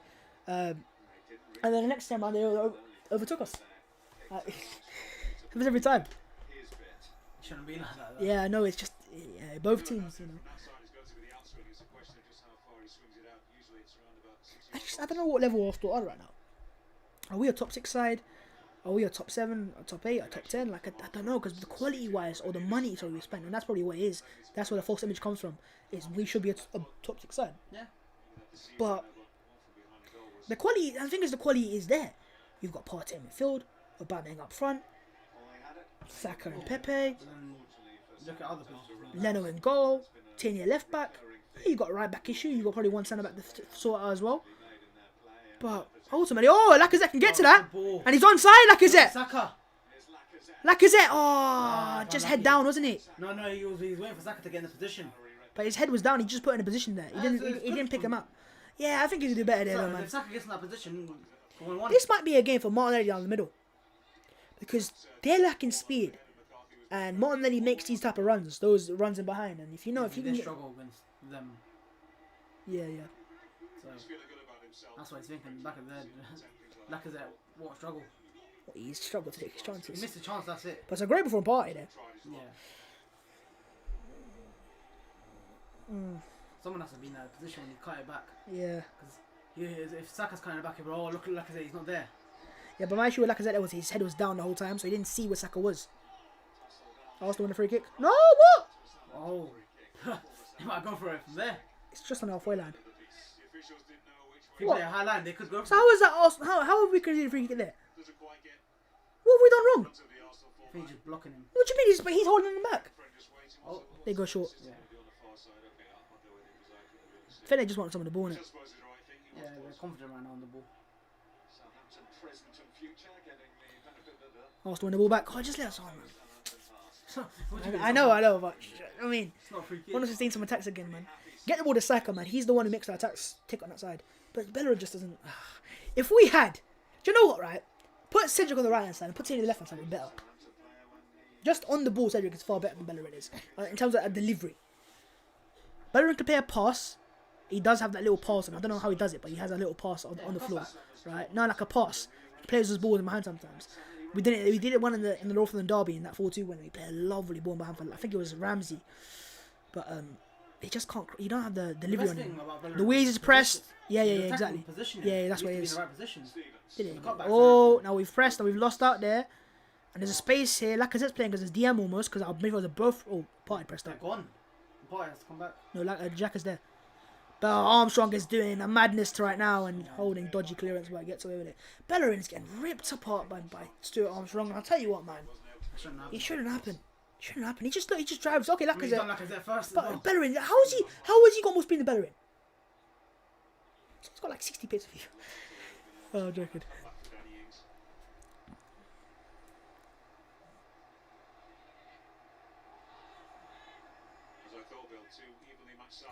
The last time we won the league here was last season, but before that it was like a couple of years. No, won the league in here. Oh. No, not in here. One here in the league. Sorry. Yeah. Was I think it was last season. We won 2-1 or 2-0 actually. And then before that it was Partey ball it behind Pepe, slightly behind him. If that was in behind. What? Yeah, he does it all the time. Lacazette's right in front of him. Yeah, he does it. I think with him being on the right hand side. 3 players and he said, yeah, I'm going for them. Yeah, I hear that. I also think with him being on the left hand side though, I think he just doesn't know what to do on the ball sometimes. Like, where do I go? Just give it to the striker. Let him play off. Yeah, I know. Just simple. Keep it simple sometimes. If you see nothing on, give it to the striker. Trying to be trying to turn into Alexis Sanchez, isn't it? That's what Sanchez do all the time. Just try with it. Stupid. Sanchez could do it. Yeah. Pepe can do it as well. Bellerin. He did it. Sanchez did it. Xhaka. Partey can switch it. He does to Luis. Now play it early. Oh, come on, you idiots! What stupid pass, man! You want him to play early, he does that. Oh, well, that's Walcott. silly Lovely from Theo Walcott. Lovely stuff, Theo. Playing for Arsenal. No, but I said first time, like, quick little ball to thing, man. He just idiot, stupid, like, just puts his foot out. No, what's he doing there, man? Nah, just take a touch. He's not good. That's it, he's not. Look, I know we're not. left side- That's a left side Walcott there wasted a chance. left foot Completely centre half wasted a plays that chance. easily. But I hear that. But I'm so happy he's out of the summer. His body position is wrong, everything. Look, right now his body is just wrong. Because you I'm can't do so it. happy he's out in the summer, man. He's gone. Mustafi's going potentially in the window. Socrates is gone. Socrates are probably the best out of the three in terms of actual defenders.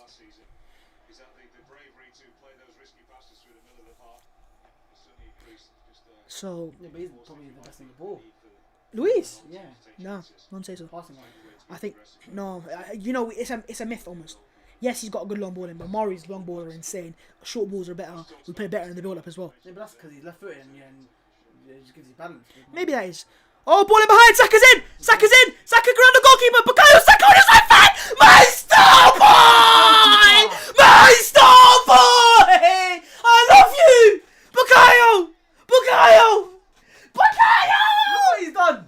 Bukayo. Yes. Oh, my fingers are scoring. Yes. Yes. Oh, calm down. Come on. Hang on, let's move. Let me get this. Let me get the shout out. Let me get the shout out.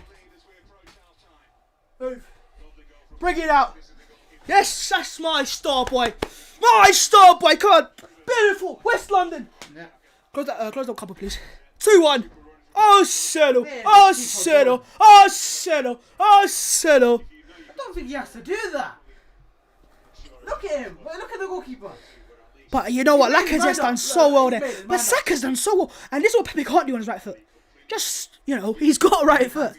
Well, maybe he can, but I don't care. Because then it's 2-1 to the Try not make the Arsenal. goalkeeper there, Pepe. It's him! Again! Best star boy! Yes! The trademark McKell. Yeah, now he'll probably rip him now on the counter. Unless they score from a set piece. Don't see Southampton. Whoever scouted Saka for Arsenal needs a statue.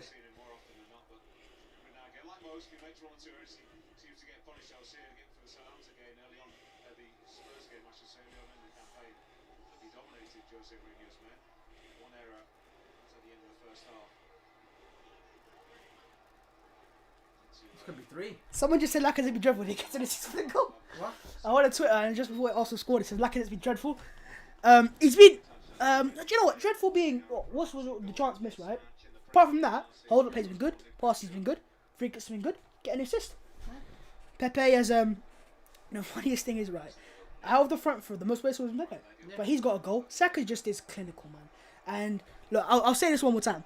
So when Bukayo Saka came through in the Arsenal academy, the people that I kind of brought him through were saying, their words were, as a wing back, we think this guy could be top 5 in the world, as a wing back. But as a winger, they think he'll probably be top 50. Because they just never saw this goals, assists, consistently. And we didn't see that either on the left-hand side. You get goals here and there. You get assists here and there as well. Baller behind. Oh, good defending, but on the brink from Bednarik there. But moving him to the right-hand side, Nick Arteta deserves credit for that. He does. Because no one thought it could happen. Got a different game out of him now. Just a different player. Because what he realised in Saka is his right foot is actually very good to an extent. And his left foot, we all know how good it is. But he's better cutting inside. And I just don't think he's ever played on that side through the academy. It's Pepe again. Pepe into the box. Pepe! Into the box. Pepe. Oh, trying to cross it, but good defending. Cedric just pokes it. What is that? He can't cross it on his left foot. Partey! Oh, lovely ball. Like I said, great touch. Penalty! No. Oh, you got to check the ref. You've got to check. Handball. Handball? Do you not see handball there? No? Is it? He grabbed on his hand almost. Could be in. You better have a look at that, ref.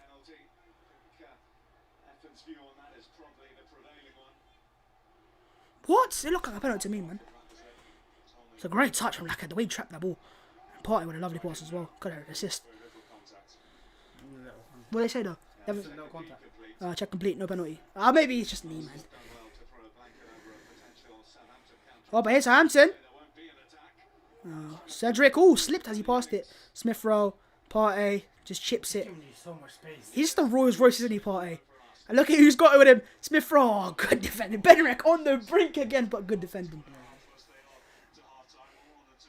Party's just so what happens here? Oh, I'll tell you what though. Hang on. Watch the foot. Watch the guy. Watch the guy. Hang on. Watch his foot. What? Look, bro. That's a penalty. His foot gets stuck. Bro, what you mad? His foot literally gets stuck as he tries to shoot it. Watch his foot. Just stucks it. Look, you see that? Have you not seen that given before? He may be looking for it. Maybe he might be looking for it, but that doesn't give the excuse. The defender did not swing his leg. He pulled his back. His foot gets stuck. I guarantee that if Southampton, he'd be like, oh, it's a penalty. Oh, Arsenal behind again. Saka, he's onside.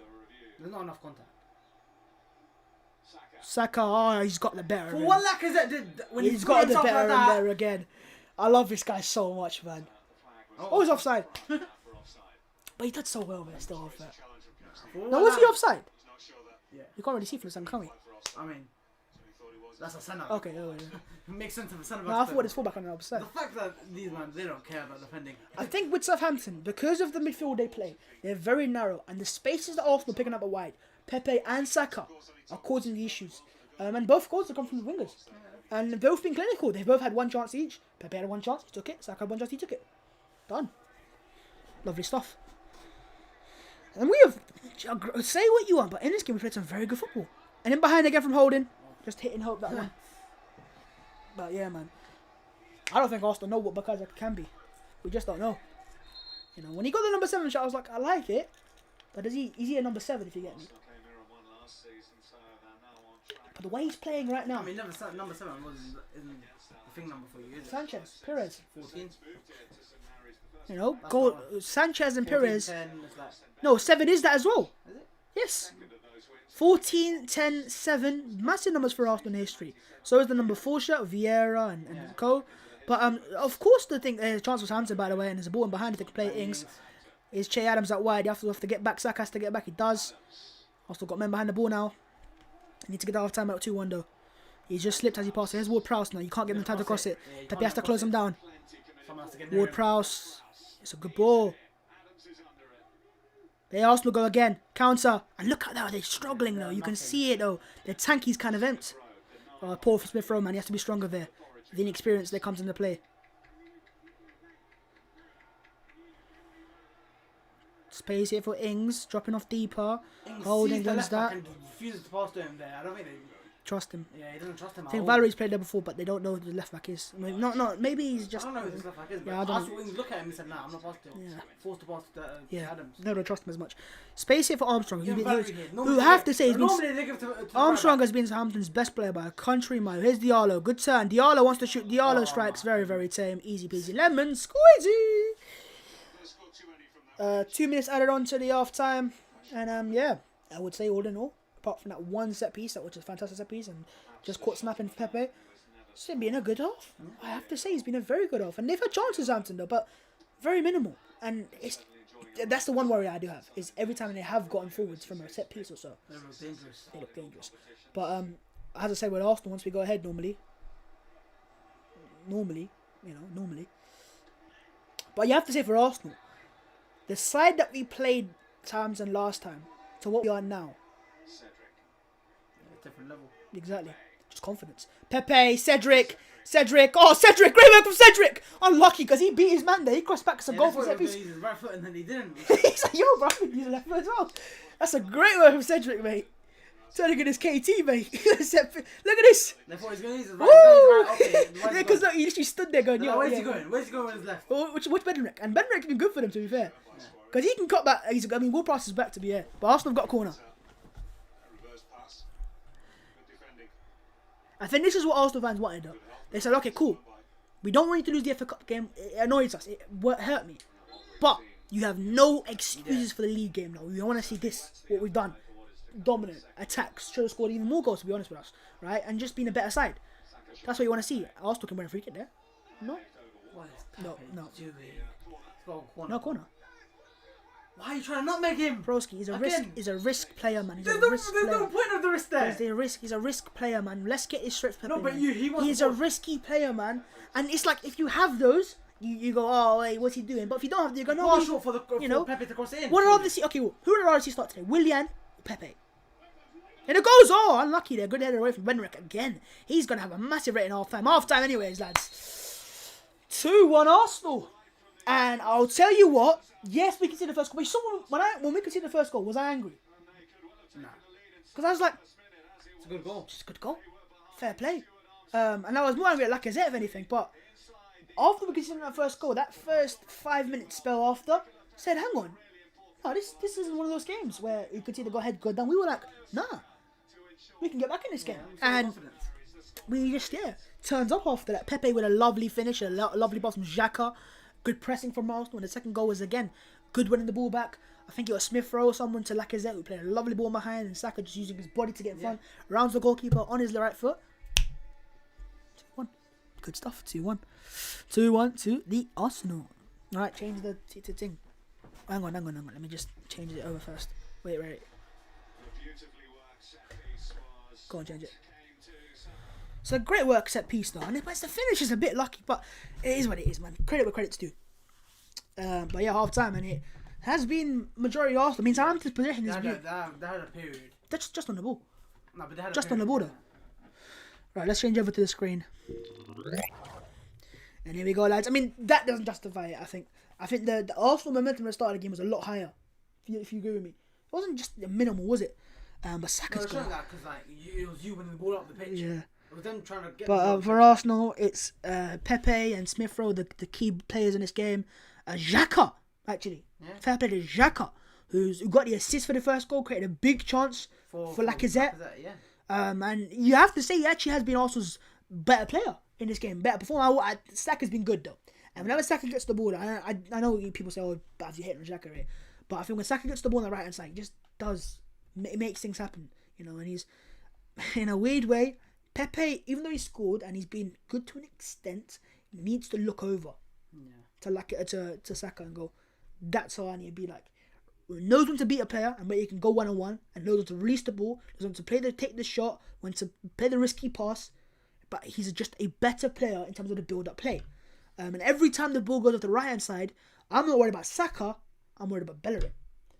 On the left-hand side, Pepe's been good. Cedric, I know he's got 6.4, but I think he's been good. Solid. He's not left back. I mean, maybe a few chances before we can cross it, but he can't really do it, to be fair to him, because he's not a right left footer. And I do. It's probably positioning when, like. Yeah, you when know. he's defending. But ultimately, positioning-wise, in terms of going forwards, he's got in some good positions of the pitch, in my opinion. But let's have a look at his stats. And let's look at Xhaka, because he clearly has been a very good player in that first half, and that's not lying, is it? And it's the two key passes and the two big chances created, and that's why he's got that, because overall, solid on the ball, keeps it ticking. Nothing, extravagant, but the two times where he got to play the ball in behind, he played it, and it should be 2-0 from two chances. But he has got one assist, and that goal was for Nicolas Pepe, who has been wasteful as he normally is to an extent. Because look, that just is it all. And the pass. Possession lost 16 times. 30 touches and lost 16 times. It's less than that, right? It's more the less that he gets the ball and forget passing. It's more when he tries to take on too many players at once. He just does. And 61% of your passes completed for our football club is not good enough. touches and he's lost it 16 times. It's not good enough. It's not good enough. But when he was given the chance behind, he said, "Yo, this is how you take it." And that's the one thing you have to credit to him. But yeah, I think when we scored and he scored, what was my words, Pap? Oh. Moments FC. That's what he is. And look, him scoring today doesn't mean justify the price tag. He's back. No. He's had in my opinion, average or alright first half. He's got the goal though, and that's how football goes. Because in fact, he was probably better in the game against in the first game. Yeah. But because he's got the goal in this game, fans are going to say, "Oh, he's actually better." And it's fair play to him, man. And look, it's a start. But I said it, and I'll say it again. He needs to look up to Bukayo Saka. He does, because But when you've got a player of this quality, Path, this caliber, and not just the caliber and quality in goals and assists, the maturity, and what was Gary Neville's words on both Smith Rowe and Saka on Monday Night Football a week ago? It was these two players and their decision making seems ahead. They just know when to release the ball and when not to. They're not players that are, you know how sometimes youngsters come through and they just don't know how to release it and they panic or they head down and just go with it. Always head up, always looking across what's going on. And I think these two now, especially Saka, goes, I'm an Arsenal first teamer. It's no longer just I've come into the team, come out of the team like he was last season towards the end of it. Yeah. Where he didn't play that many games actually. People forget that. He came into the start of the season, played left wing back, left back, left winger. did all right to an extent, but was in his best position. And now we found it. And for Pepe, you know, look at what Smith Rowe, right? He fought for his position to play there. Even though he's our only number 10 at the time, he still fought for it. You've got to do the same, because I know Aubameyang is Aubameyang, and he's obviously going to play when he's ready to play again, with all due respect. But right now, if he's out for a couple more games, take advantage. Because rest assured that a certain Brazilian wonderkid, not him, wonderkid, right? A certain Brazilian wonderkid in Gabriel Martinelli is working his socks off in training. And I can tell you that for a fact. He just does. Why do you think Arteta brought him back into the team straight away anyways, from an injury? Because he just does that. He works hard. He plays with intensity. Like, I want to play. And if Pepe doesn't take his chance on his left-hand side, which he looks alright actually on the left-hand side, he doesn't look bad, then I think Martinelli's just poised. Yeah, but he looks alright on the right-hand side as well, Pepe. It's just like... No, I think, no, I disagree now. Having seen Saka play on the right-hand side, I now look at him and go, you're right, you're not on that level. You're just not on that level. Maybe when I had no Saka down the right side, remember, okay, yeah, Pepe is our best player, because who have you got there? Willian, Bamiyang, play there sometimes. Yeah, that's it, right? Whereas with Saka, I've said, okay, no, this is the level he needs to be at. This is the level he needs to be at. Left-hand side, it's now him, Pepe, or Martinelli, and when Aubameyang comes back, it's either Aubameyang. Where he plays with, but look, I think competitions. Oh, he is. No, he is. He is, and he is better. Saka's a better player. Saka is. The goal, but if he didn't get that goal, look, with Nicolas Pepe, let's have a look at his career back in a second. He broke through at the age of 24 at Lille. Before that, he had some average seasons.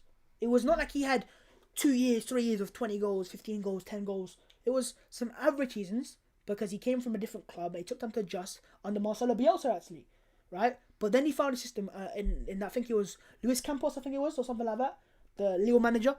He found a system to play on the right-hand side, cutting aside the main player. But also, what's the key thing, Pat? Space. Bayern Munich chose not to sign Nicolas Pepe because they know they had the quality there. But they said he needs too much space to operate in. And it shows. It shows because when he gets marked there, when there's a defender on him, doesn't have the thing. Whereas with Saka, what he has a chance, he was in front of the defender. What's with Saka though? Saka's been brought up in an Arsenal system where he's always been that guy who's versed teams that have less possession of the ball. He's had more of the ball.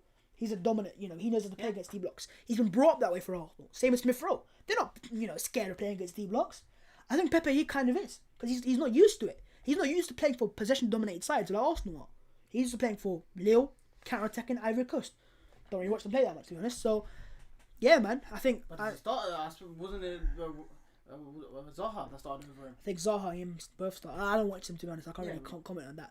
But, no, bro, but yeah, the first half, I think defensively, a bit better than I just don't fancy. I just don't think he's good enough on the ball. In terms of getting forwards, crossing, it doesn't suit me. Partey, I think he's been good. And I think, his presence again, he's not done anything special, but he's just... Oh my goodness. What is it?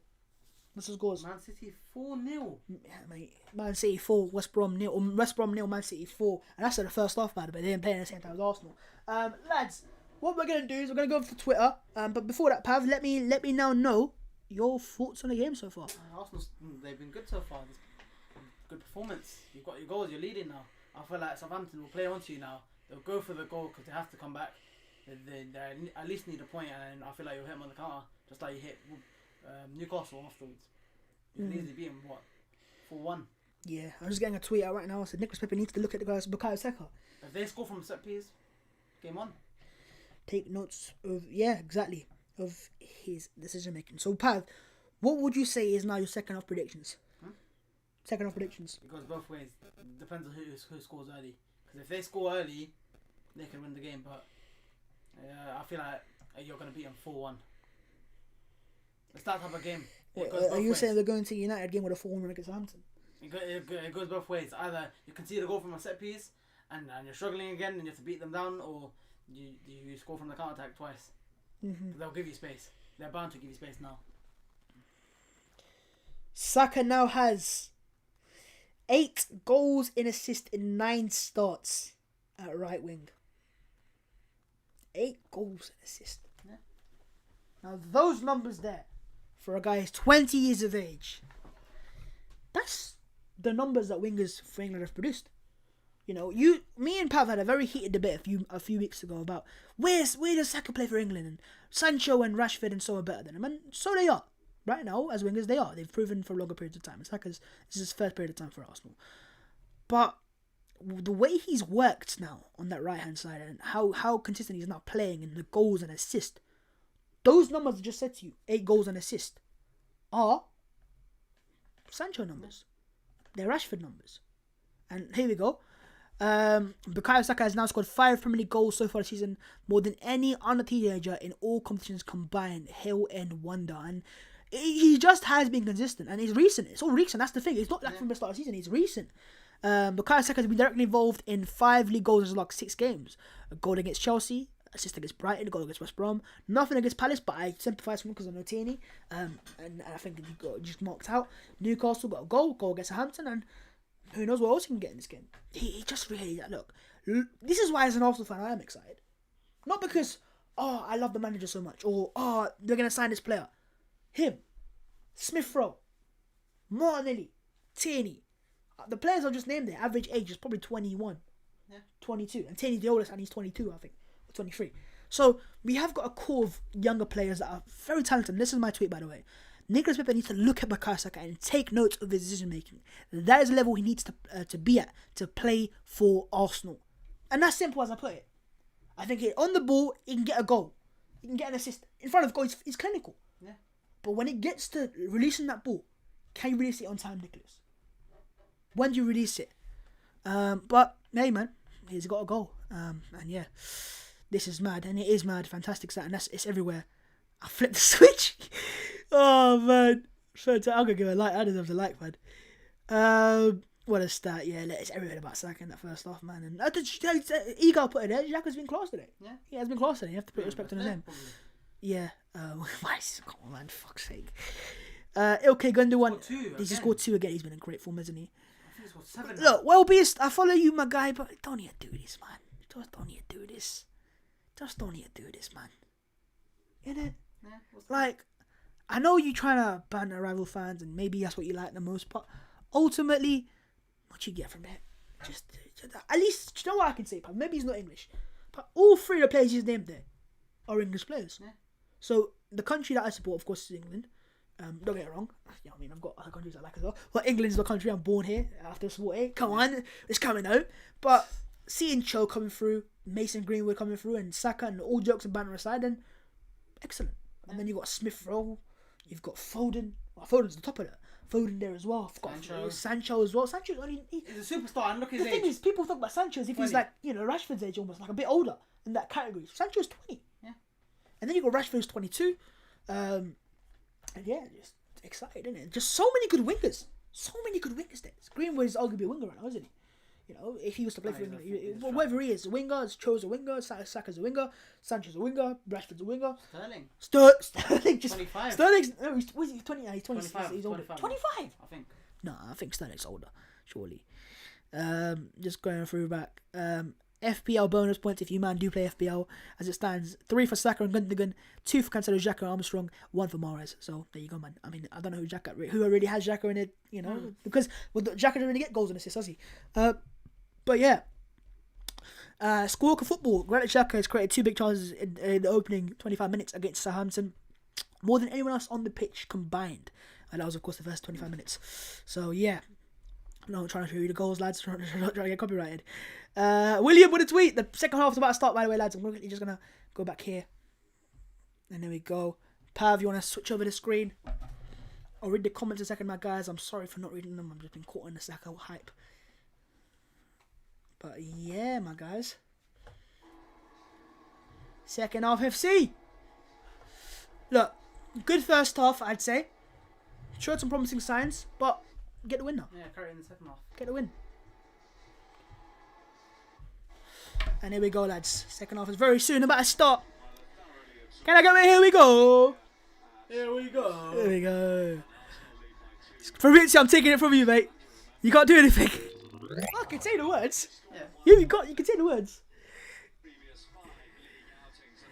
Right, second half's about to start. 4-0, just clock. 4-0. Yeah, I don't know why you said 4-0. Huh? What? For Man City. Oh, Man City. I thought it was Arsenal. Gundogan scored 2 goals. Come on. Okay, second half's about to start. Of course they do. And here we go, lads. Come on, Arsenal. Let's keep Arsenal and Thierry and, let's make them proud. Yeah. No changes at half time. Expected. Now, I'll tell you what, Pav, and this becomes interesting for Arsenal. We can't become complacent. Yeah. We can't. Because I know it's 2-1, we're in the lead, right? But you can't come out second half and go, They need one set piece. No, you can't come out and say, we've done the work in the first half. We've done it. We worked hard. We got our goal. We pressed hard. No. It's not 2-3-0. It's 2-1. Yeah. It's on the edge. It's on the brink. And Arsenal get a throw in there. So, yeah. Quick look at the comments. Foden and Saka. Saka's too easy. He's too good. They can't handle him. Arsenal win. Okay. Saka run back. Wait, hang on. They're refreshing. My bad. The comments are refreshing. We woke up as soon as they scored. And no, we were awake before that. We were awake before that. Who Manchester United? I know Manchester United. Let's not say that, bruv. We got them in a couple of days' time. Let's just refresh the comments, man. Okay, here we go. I want this man to be a club legend. Turns out he already is. Nah, too soon, man, too soon. But he can be. He's on his way. Yeah. Here and thank you. It does. What does Come On You Gunners mean? Oh, sorry. What does COYG mean? Come on, you Gunners. Never said it like that. I would just say come on, you Gunners. Bavs, at the Burnley stream, you promised me mod. It's been a month. Okay, look. Paddy Stewart, I'll give you the mod. Yeah, I'll give you the mod. There you go, Paddy Stewart. Alright. Now, Paddy Stewart, smash the like button. But you haven't been around here. Okay. If anyone else wants a mod, I want to see you, man, doing a thing. Which is what Hydro Blades does all the time. He says smash the like button. He says subscribe as well. Do the business. So there you go, man. But yeah, guys, smash the like button. We are on 170 likes, so let's get the like button up. Let's get the like button up to 200. The target was set at 400, guys, so man can get there. I love it.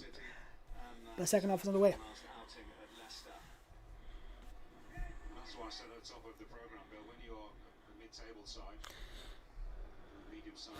I ain't active, but I watch every stream. Love my guy. I appreciate that, man. Appreciate that. No. Come on, you Spurs. No. Babs is a legend, man. I appreciate that, Paddy. We are playing good. We are. The reason why I don't look at the comments, my guys, and I really do apologize, is because you man spoil it. Not you, man. Not all of you, but some of you man spoil it. Yeah. They put scores in there. I'm like, conceded. Yeah, we conceded. I was like, no, we haven't. Oh, we scored. Oh, we scored. No, we ain't scored, bruv. I mean, I don't want to delay the reactions. I want to be, natural reactions only. Raw reactions, raw emotions.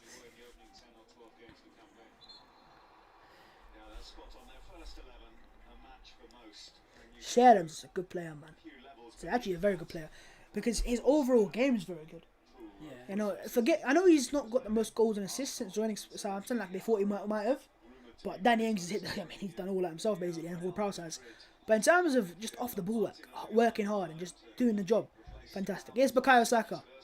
Slips, keeps the ball. No. 3 men around him. They press Arsenal again, they win the ball back again. The pressure's been very good though, Pav. You have to give credit on that behalf. Yeah. We're versing 2 very different teams in the next few days. Southampton today. Right. They normally should be a progressive, but I say progressive. We've been the dominant side. No, but you're more of a. What's your best? We dominated Southampton. No, what's you at your best? What? In the bigger games. In the bigger games, yeah, it's different. Exactly. So it's like, I want to see what Arsenal do against United, because since the hang on, yeah, for the last 6-7 games we're not part of the bus once. Like in the big games against Chelsea as well, we aren't part of the bus. We were onto them, and with us being home, I don't know, man. Because remember the game at Old Trafford, Arsenal came out hunting. Yeah. We came out hunting at Old Trafford. Maybe they saw something before or whatever, but I don't want to do that. I can't lie. I wouldn't mind just sitting back a little bit in that game. But would you want to change your players' minds and instructions? And do you say, no, this is our philosophy now, and if we lose, we lose. But this is how we want to play. Depends, man. You have to be smart. Down to the manager to decide. Saka trying to track back Armstrong has been so good for them in the first half. There's Walcott. Oh, shoot. I mean, he shot. Should give it to Valerie. But it was down the middle. Roll it to Valerie. I mean, he struck the ball very well. But it was... Here, look, it was on the middle. Look at Valerie's run. That was so central. Look at him. It was so central, That's Ward Prowse. Not Ward Prowse. That's... But Arsenal have to be better than, man. And Xhaka and Partey. And there they go again, Southampton. And it's Danny Ings. Holding's getting beaten there. Centre backs have struggled today, I'll tell you that for a fact. Danny Ings. Danny Ings got space. Danny Ings shoots and blocked by Partey. Xhaka, I think, and Partey struggled defensively. And that's space behind him. Has done nothing to him. Yeah. No, but that's how Xhaka's there.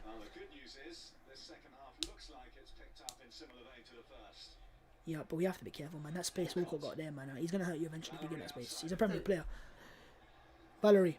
And he's been actually very good for them, I have to say. Valerie cuts inside. Valerie. Ward-Prowse just fizzed it. I don't know who's looking for there. Pepe wins it back. Oh, Valerie. Partey just... Now look behind. This Rolls Royce. And here Arsenal go. It's a space in behind it. It's a 3v4. Smith Rowe's got to release it. He switches into Saka. Doesn't he do that? I think Pepe was the ball and he looked even Pepe's... And Saka's beating him and he wins a free kick. Has he? Yeah. So obvious, man. So obvious. But Smith Rowe, I think he released that early for play a killer pass to Pepe. Yeah. Could have finished the game over, man. Because Pepe, when he's 1-on-1, takes his chances. He's got the ball there. No, I think after. That's... I And he's not looking for that. He's running towards the ball. Who? Saka. No, but even he's not gone for a foul. But it's a foul, isn't it? It's a foul, though. Stop this movement. So cool. Who what? If it happens in the box, was that not a penalty? What? So if I'm running in towards where I want to go and you do that to me, so I don't care if it's accidental. It might be accidental. It's still it's foul. Right, Arsenal free kick. The line's just dropped a little bit. Southampton's has. Yeah. But it's a good position, and Saka does normally hit them nice from here. I'd go for goal. They've had enough of this goalkeeper flying up the pitch. I'd put it in towards that goal area where, you know, if your keeper misses it, if everyone misses it, it might go in. It's been awful today. Saka leaves a Smith Rowe, whips it. It's always gone through. I don't think they expected that. Xhaka, nice. Right footer. Nope. Foul. How? What's happened there? Why has he got his foot over each other? Huh? I'm a bit confused. Is it because he starts screaming? Stamp on him. Something happened. No, I think... Right, let's see this back. Oh, he does stamp on him. Wait, hang on. It's foul. What do you mean he stamps on him? He stamped on his foot. No, he stamped on What's him. he on about? He did. I'll show you again. Bro, even the commentator said he just rolled the ball over. What's he done? No, he stamped on him while... Oh, shut up, man. Yeah, planting it on him. What do you meant to put it fly in the air? You're not planting it on someone. Don't know if anything's wrong with that. It was a poor ball anyway, so it doesn't really matter, but... Lacazette's been caught in the face there. But he's just looking for it, I think. Yeah, you lot are looking for reactions. Keeper there. Passes it. Valerie. Nice. Walcott. Xhaka there. Well, that's a win. He wins that ball back. Oh, ball in here. Smith Rowe's in behind. Oh, just Smith Rowe. Can he get there? Oh, this goalkeeper again. He's got to do better, though, man. He's got to get better score. contact there, man. Cedric stands. He's done Cedric. Here goes Southampton. Oh, Cedric did so well to play that ball as well, man. And I think he's got to score, in my opinion. It's because he's not left-footed. And Odegaard takes that chance, you know. Odegaard's left-footed. But, yeah, man, I think Smith Rowe, that's what he's got to improve on. His shooting and his dribbling. What's the goalkeeper doing? He's come out enough times and you've scored because of it. He's done it once against Lacazette. I think because he thought he could get there. Even I thought he wasn't making it. You know what I said? Oh, Valerie, Cedric, very solid. Because of their corner, though. Does he? Yeah. He's saying he got fouled. But, yeah, it is a free corner kick at Southampton. And this is where they, you know. Yeah, that's what they want. See, there's a couple warnings they have. Oh, come on, man. Why are you lagging now, man? What if they scored now and I missed it? And it's a goal. Shut up. Don't say that. What's happened there? No, I think that's the That's chance. the clearance. No, that was the chance. Yeah, they cleared it from there. He's kind of saying leave it. Oh, come on, man. Right, here's a corner. Watch. Wake up. Cleared. Walcott. Dodgy touch. Get there. Nice. Nice. Nice, Lacazette. That's what you want from your striker. That's what experience earns you. Nketiah there was getting bullied the other day by the same centre backs. Lacazette today just knows what to do. But Smith Rowe just, you know, he's composed. Normally struggled there, but he won a free hit there. Yeah. Here's David Luiz. Xhaka.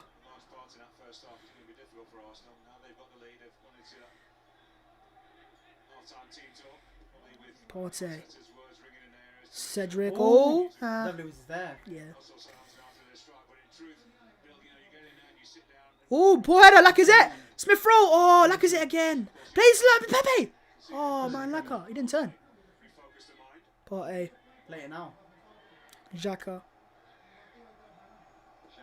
Switches it. You can hear Staka going, yeah, Xhaka. You can hear him shout as well. I can hear his voice. That's Poor poor. pass. Does well there, Bellerin. Bellerin again. Now, come on, good delivery. Look at Pepe. Look at Pepe. Look at Pepe. Look at Pepe. Oh, Pepe! Unlucky. Good defending, I think. Yeah, Pepe did the run, so he literally pointed. There you go. And Bellerin provided it. Yeah, I think he just, yeah. Yeah, there you go. He just takes it early. Ooh, Pepe can score, I think. Pepe, I think that flicks it on. Yeah, no, he does flick it on. Yeah, it's that's difficult. It's a difficult chance to score. Yeah. He's trying to basically clip it in, but and probably because he sees the ball late as well, because the defender's in front of him. Well, good chance though. XG will count that, but if it's a shot, technically. He's got into the game now, Valerie. Valerie is very good, isn't he? He's been very good in this game. Yeah. Bellerin. Looking up. Yeah. They're looking for balls behind it. They're seeing the space in behind the Arsenal players. They're going, yo, my eyes, bro. Lighting up. I see this ball behind, bro. You play it here. Oh my goodness. Lacazette, good pressing, but good defending or good play from Benderek. Yeah. Do you know what? He's actually been very, very good in this game, Benderek. Good ball needed. Don't know what his name is. Oh, good ball to the far. Cedric just heads it away. Too high. Need must do. The ball's too high. Right, Southampton corner. Come on, wake up. Wake up, wake up. Eyes on the prize, and that is 3 points. Come on. They look knackered.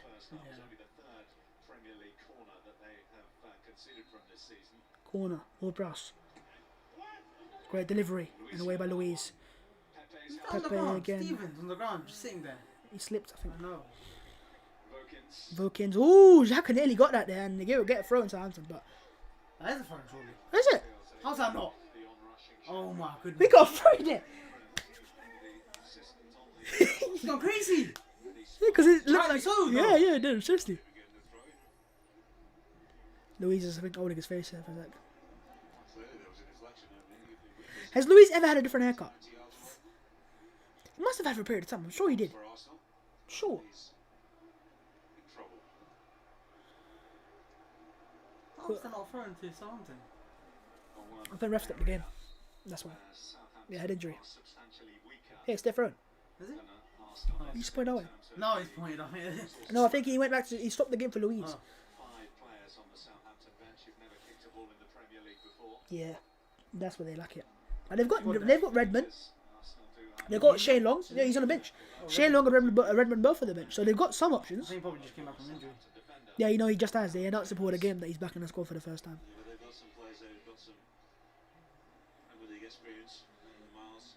Nathan Miles. Why do people call him Nathan Miles? Why can't you pronounce it Nathan Niles? Lacazette. Unlucky. Benrick again there. This guy's turned into Van Dijk today, mate. Yeah, everywhere. With that high line, he's And on the ball as well, he's been very good for them. He's been the one player that they've actually relied upon. But that goalkeeper and Stevens has been awful. Yeah, yeah, yeah.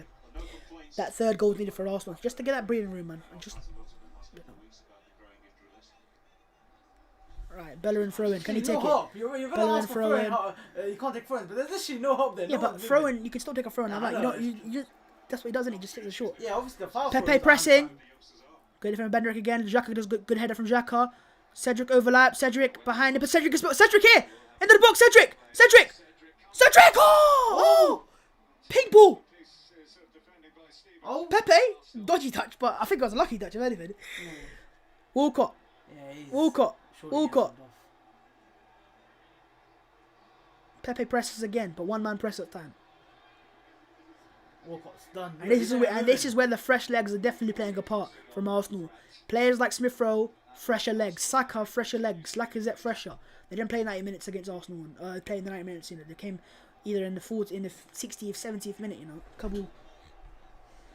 Whereas that front four was Southampton, that midfield, and that front two, man. front six, sorry then. Played every minute, man. There's not a huge amount in it, but just looking a bit stronger in almost every department. And as you said, Bill, when they go forward, there's real menace and determination. Yeah.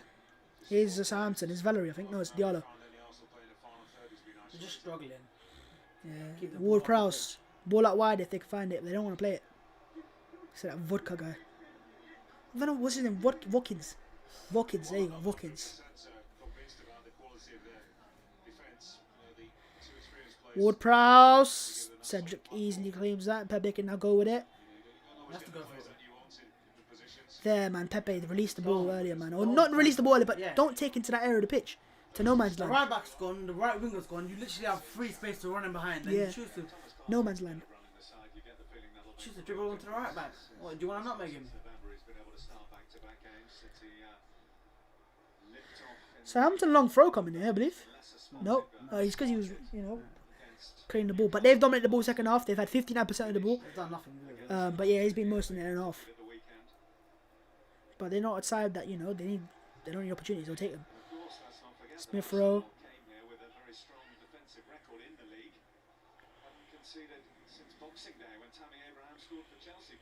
Yeah.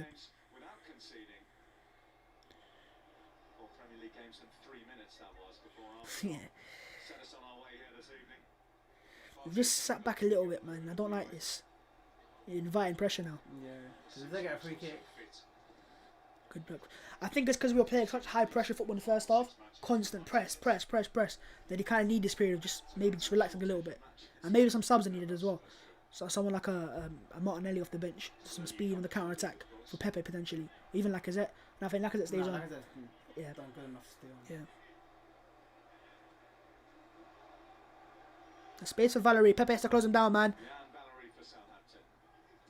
Dodgy closing down, mate. Smith Rowe. Valerie's done very well again, man. Smith Rowe does well though. Nicks it back. Cedric cuts inside. Nice. Cedric switches. Oh, lovely ball from Cedric. Saka. Ooh, just a bit out wide. Unlucky for Cedric though. Good idea. Saka now running at his player. Saka. Cuts inside. Bukayo Saka.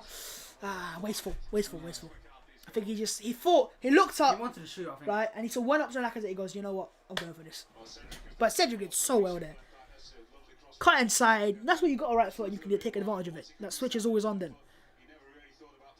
And that fullback doesn't know how to cope with him. Yeah. Struggling badly. Saka does that a lot where he puts a shot but it looks like a bit of a cross. Or maybe he's trying to say, okay, look, both ways, isn't it? If it goes in, that's a goal. If it doesn't go in, then no, when you attack the ball. Oh, lovely from Louise. Smith Rowe. Enough of it in the game. Nah, he's again, I just kept it simple. Just giving options, that's what he does. But he's had a couple of chances to make an impact in the game. That chance he had in behind. There was another chance that he could play a ball for Pepe. He chose to go switch it to Saka.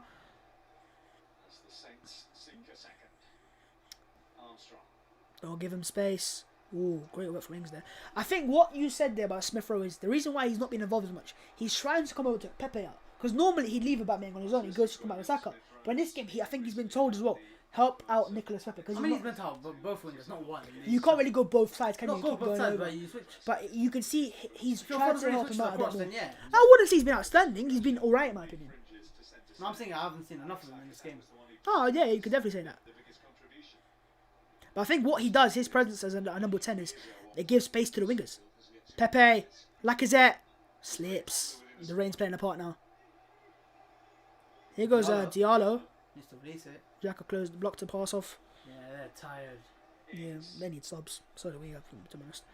Ings just floats it. Oh, Armstrong! That's party there.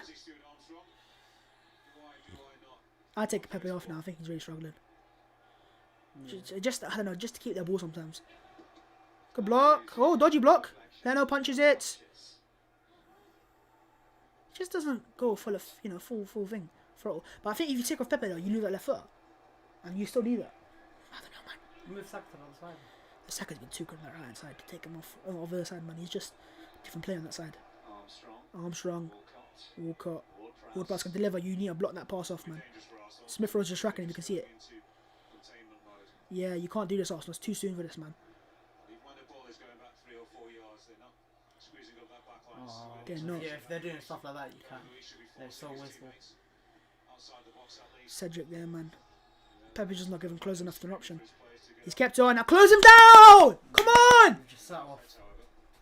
Can't let Ward-Prowse put the balls in. It's the last one you want to see do that. Partey. Good strength. Good. Bellerin release it now to Saka. No, he's not an option No there. option. Yeah. Poor. Poor from Saka to find him, but Bellerin's really lost it. Here's Danny Ings. Ward-Prowse, Diallo. Danny Ings got overlap on there. Ings in the box. Ings. Oh, Ings! Oh! Oh my Leno does well. goodness. Goal kick. Goal kick. Danny Ings. Goal kick. Goal kick. Goal kick. Damn, it's a prime Messi there.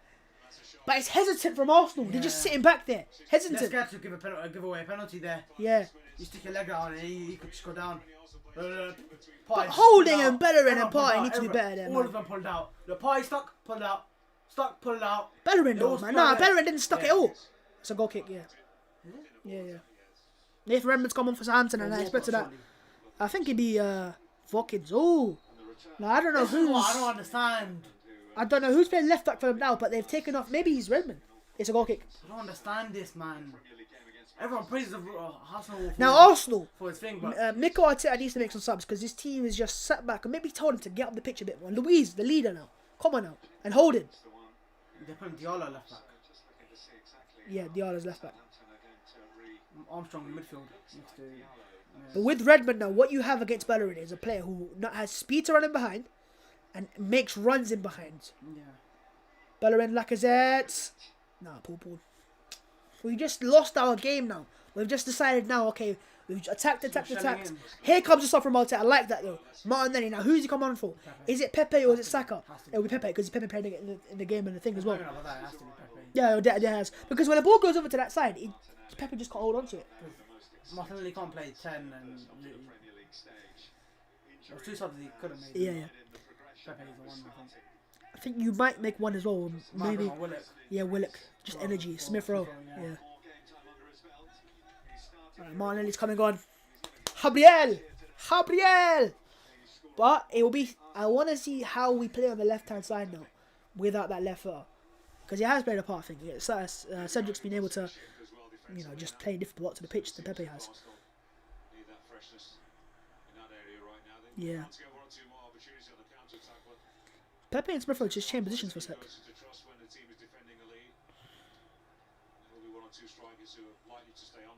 Partey needs to clip that. Paul on the ball. Partey. Combining, that's Paul though.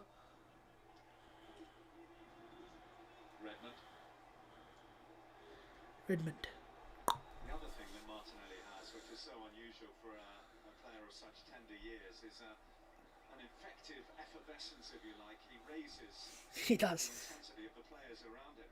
Arsenal again just sitting back. It is not going to work, man. You're not down to 10 men, lads. So yeah, this is how you played when you were down. No, 10. exactly. It's like as if we've been put down to 10 men. But then we saw they created the chance, they missed it. Pepe, close him down. Good defending. Maybe goal kick. Yep, goal kick. I think with Southampton, I am scared, but it's more because of Arsenal, not because of Southampton right now. Because every time they get the ball, they're not really doing anything with it. You get me? They can, like every team can, but there's nothing happening. Every time they get the ball, it's just like kind of, it's pretty isolated. It is Pepe going off, and I understand that for Martinelli, which is, as I said, understandable. Particularly in that first 20 minutes, as lively as he has. Got the goal, done his job. We move on. Let's not jump onto bandwagons and hate wagons. Yeah, fair play to him. I like to see him smile, man. Took his chance, man. Yeah. That goal was a chance. He took it. Bang. That's all you can ask for now. There's still a lot to improve. A long road to recovery almost in terms of to get to the way we can trust him again consistently. But step in the right direction. He's got his goal. Is a very useful 70 minutes football. You're gonna book him? His time going off, and that's Are you being serious? of Kevin Friend, who's showing the yellow card. Oh, is I mean, it it? doesn't really matter. Unless he's gonna get 10 bookings somehow. Yeah, because there's no need because he's injured. Yeah, but We're not injured, but let's not say that because Smith Rowe's not injured. I think he's just gone down. I think he just feels tired a bit. I think it's his muscle. I think. Maybe the same formation defensively for Southampton, but one thing that Jallo will have to He needs the magic spray. Magic spot, yes, spray. midfield now sometimes Oh, his energy, isn't it? Yeah, so he's not gone off yet. Walk off the pitch on. Unless you're changing the sub. I think he's changing it, yeah. Oh. So why have you booked him then? Because you're meant to walk off, innit? What do you mean? The sub's changed. No, you've already put the board up. You can't. Normally you don't change it after. Willian's cut arm. Yeah. Changing it. Fuck! Why has he gone back to the middle if he's gonna get subbed off? No, he's not going off. Let's see. Oh, Tata, man, you got Willian! Willock! He's not just Willock like that. Willock will work harder. Wait, is Pepe going off or not? No, I don't think he's going off. Because if he got booked and he's staying on the pitch and then he has to walk off later. So a lot of young players, he's showing no desire to come off. He's walking off Smith Rowe. It's just, I guess it's positive. I think he's just tired. I think that's what it is. Tough game, working hard, pressing hard. He's walking off. Maybe just a bit of tightness in the muscle. Well, Bit of thing. Nicola Pepe got a yellow card for taking his time going off to be substituted. It'll be very interesting if he gets another yellow card. He's in conversation with Kevin Friend. The reason he was being so slow, as we now found out, is that Emil Smith... Bro, shut the fuck up. Right, Willian's gone on. Willian, come on. Pepe, I think you just need to be quiet and just get on with it. Don't mess around with some refs. Some don't take it. Willian, though, man. This is why we need Odegaard, man. I guess it's because Arteta probably thinks, safer game, you hold the ball up nicer. Now, has Martinelli come on off? No, he's got to sat back down, unfortunately. I think he could do about Martinelli, to be fair. You can't take off both of them, I guess. I don't know. I don't know what's happened, to be honest. What we're playing anymore, either. Willian is a 10, I think.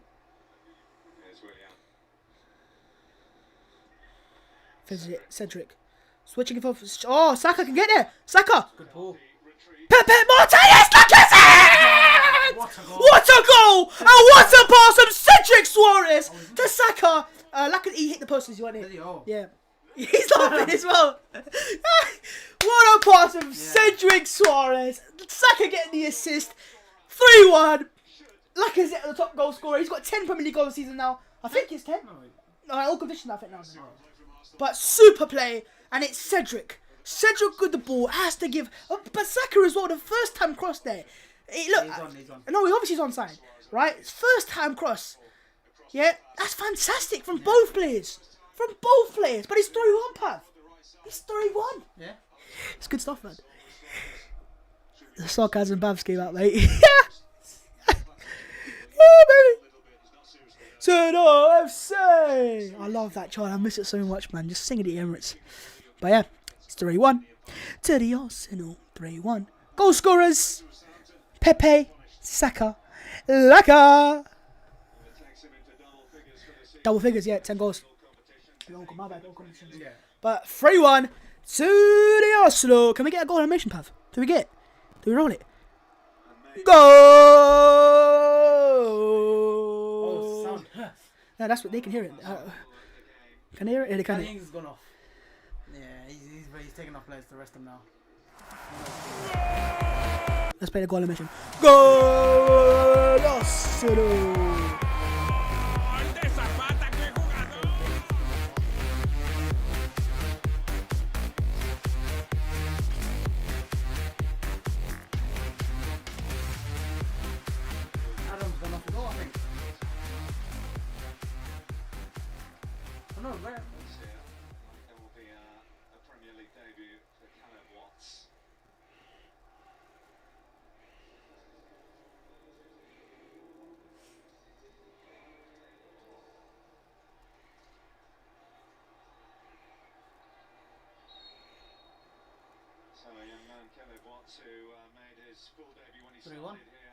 Saka now has 9 goals and assists, 9 starts at the right winger.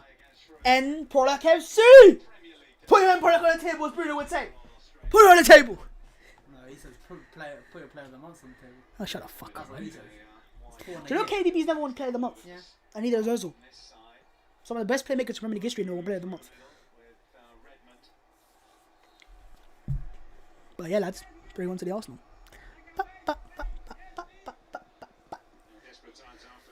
To the Arsenal, 3-1. To the Arsenal, 3-1. to the Arsenal, 3-1. To the Arsenal, 3-1. Pal, I don't think you understand, right? But you know how it is with Arsenal fans. You lose, you're the worst. You win, enjoy it. Oh, that's how we're back. Oh, that's how we're back. Yeah. Look, when you win your games, you enjoy. When you lose your games, you criticize. But what you sat there after the game on weekend, and I said to you, Pav, you know, to go. I'm not gonna say because we don't won this game yet. By the way, it's still 50 minutes after the game. But they have made. Who are the subs they made, Pav? Who did they take off? Who did they take off? Ings went off, right? Oh no, they didn't make They took off Ings. Shea Adams stay on because Shea Adams still there. Yeah, they took off Walcott as well. But Cedric Suarez is Pepe, not FC, getting the comps for him now. Oh, Pepe too. And then he's not going for the third. Oh, Pepe gets on. He goes to hat-trick. Do you know what he's giving though? He's giving people like my guy Julian-esque, Twitter comp makers, some careers there, mate. Get the justified in there, mate. Oh, what's happened there? Ooh, Pepe, but a party's gone down. I think it's just muscle fatigue right now. That's what it is. That's what it is, man. But Smith Rowe's gone off injured technically, but I don't think it was anything bad. I think it was just a muscle tightness. And Smith, yeah, it's a thing. He's holding his calf. It's just a bit of a thing. What's it called? Fatigue. Get his cramp. It makes sense though. You know, he's started 2 Premier League games in a row now, and he was out for a couple of months technically. And he's only played what 5-6 games for Arsenal so far in his career. Cedric with a ball, and I have to say, man, it's to take the role of Tierney today, and he's done well. And like I said, yeah, that's what happened. He just smacked the person. Yeah. But Saka deserves credit as well because it's a first-time ball, by the way. You know. But that's Arsenal, isn't it? That's what we are now. It is fluent players, fluid, and in form right now. But he's just limping off a bit. He's not injured by any means. He's just a bit tired, cramped up, muscle a bit tight. That's what it is. But yeah, don't take a risk. You're 3-1 up. Bring on Willock Cosado, bring on El Neni, and just see the game out. Yeah, it is. Mo Neni. Hey, the last thing I want is party out for the game of the weekend, mate. Are you mad? Just don't take a risk. Take it calm. Arsenal free kick, by the way. How do we win this free? Oh yeah, Pepe. Okay, cheers, ref. Cheers, ref. You put wider. Wider angle, fiercer. Yeah, the mood is just different when Arsenal win games, man. It's just, it's just different. I think when if we win this game now, we'll get the wins over losses now. I mean, do you know what I mean? Willian. Oh my fucking. Why did he take him? I don't know. Saka trying to cut inside. Oh. Willian, Pepe. Release it. He does. Xhaka. He's been very solid today, man. Falls back to the goalkeeper. That's calm. Pav, you have to say the one thing Arsenal have changed very since the Chelsea game is playing out of the back. We're no longer just passing around, pass, and it's because of Partey and Smith Rowe. Those two midfielders, I always said it, Pav. I always said, hang on, I was annoyed with the way we were playing, but I was like, I don't know about Smith Rowe, but at least I said Partey, and once we get attack midfielder, it will change. The progression will change. The transition will change. And it did change. And it has. Consistently now. And this is the first team we've really versed since the Chelsea game that is you would classify as another good Premier League team. That are a difficult team to beat. I know you beat them. But Chelsea, what was the Chelsea squad, Southampton? The Stamford Bridge. I think City drew here, from what I'm saying. I think it was from what I'm saying. They did draw here. That was last season. No, I think this season as well. Liverpool lost it. Yeah, Liverpool lost. Tottenham won it, but I think they were massive. But like the XG still had somehow like. No, they ripped them. Yeah, counter attack, Son and Kane. Yeah. But Arsenal's goals today. Their weakness where they saw Arsenal's goals today. 2 of the goals. One of the goals were pressing. Second goal was a great ball in behind from Lacazette, and the third was just a good switch from the fullback. But you see with Cedric Suarez again, it's like he wasn't playing games until last season before he came in from injury and all sorts. And everyone was saying, "Oh, he's a flop signing, waste of money." He's a free transfer. I mean, Klavanach was also a free transfer. No, but his issue was wages. Yeah. Because he just gave him 100-something bags a week. Chance for Valerie. Oh! Into the box. Yeah, he just struggled. That's foul. Are you being serious? Okay. Louise just pushing him off. Experience over non-experience, basically. But yeah, man, Cedric is getting called as a flop, as this, as that. And then That's well. A good little squad player. Games like this. You know what I mean? It's a good little squad player. He was a part of Southampton for a couple of years in the league where they played some very good football, some very good teams. So he's not a bad player. Murray's another one where they were saying, oh, what Arsenal Murray, blah, blah, blah. What kind of signing is this? Good little signing on a squad's basis of it. I think the one signing I've looked at since Arteta's joined the club is Willian. That's the only one I can say. The wages are obscene. Not wages, but the 3 years are obscene. But that's the reason why I signed for Arsenal. He's not that qualified. Oh, he's not. But he was on at Chelsea. Once upon a time, Willian was worth a 50 fair, or more than that by Chelsea. He was valued at 60 to 70 million pounds by Chelsea Football Club. Please just remember that. Because Barcelona had a 55 million pound bid. Why are they bidding that investment for Willian? And then Mourinho fancied swapping it for Martial, which again, like, come on now, lads. Foul. But this is exactly what we wanted. And this is what a lot of Arsenal fans were saying, or sorry, a few fans were saying that. Hang on a minute, lost the FA Cup game, but if you win this game, then you know it makes sense. Then the players that come in, the 5 players, made a difference.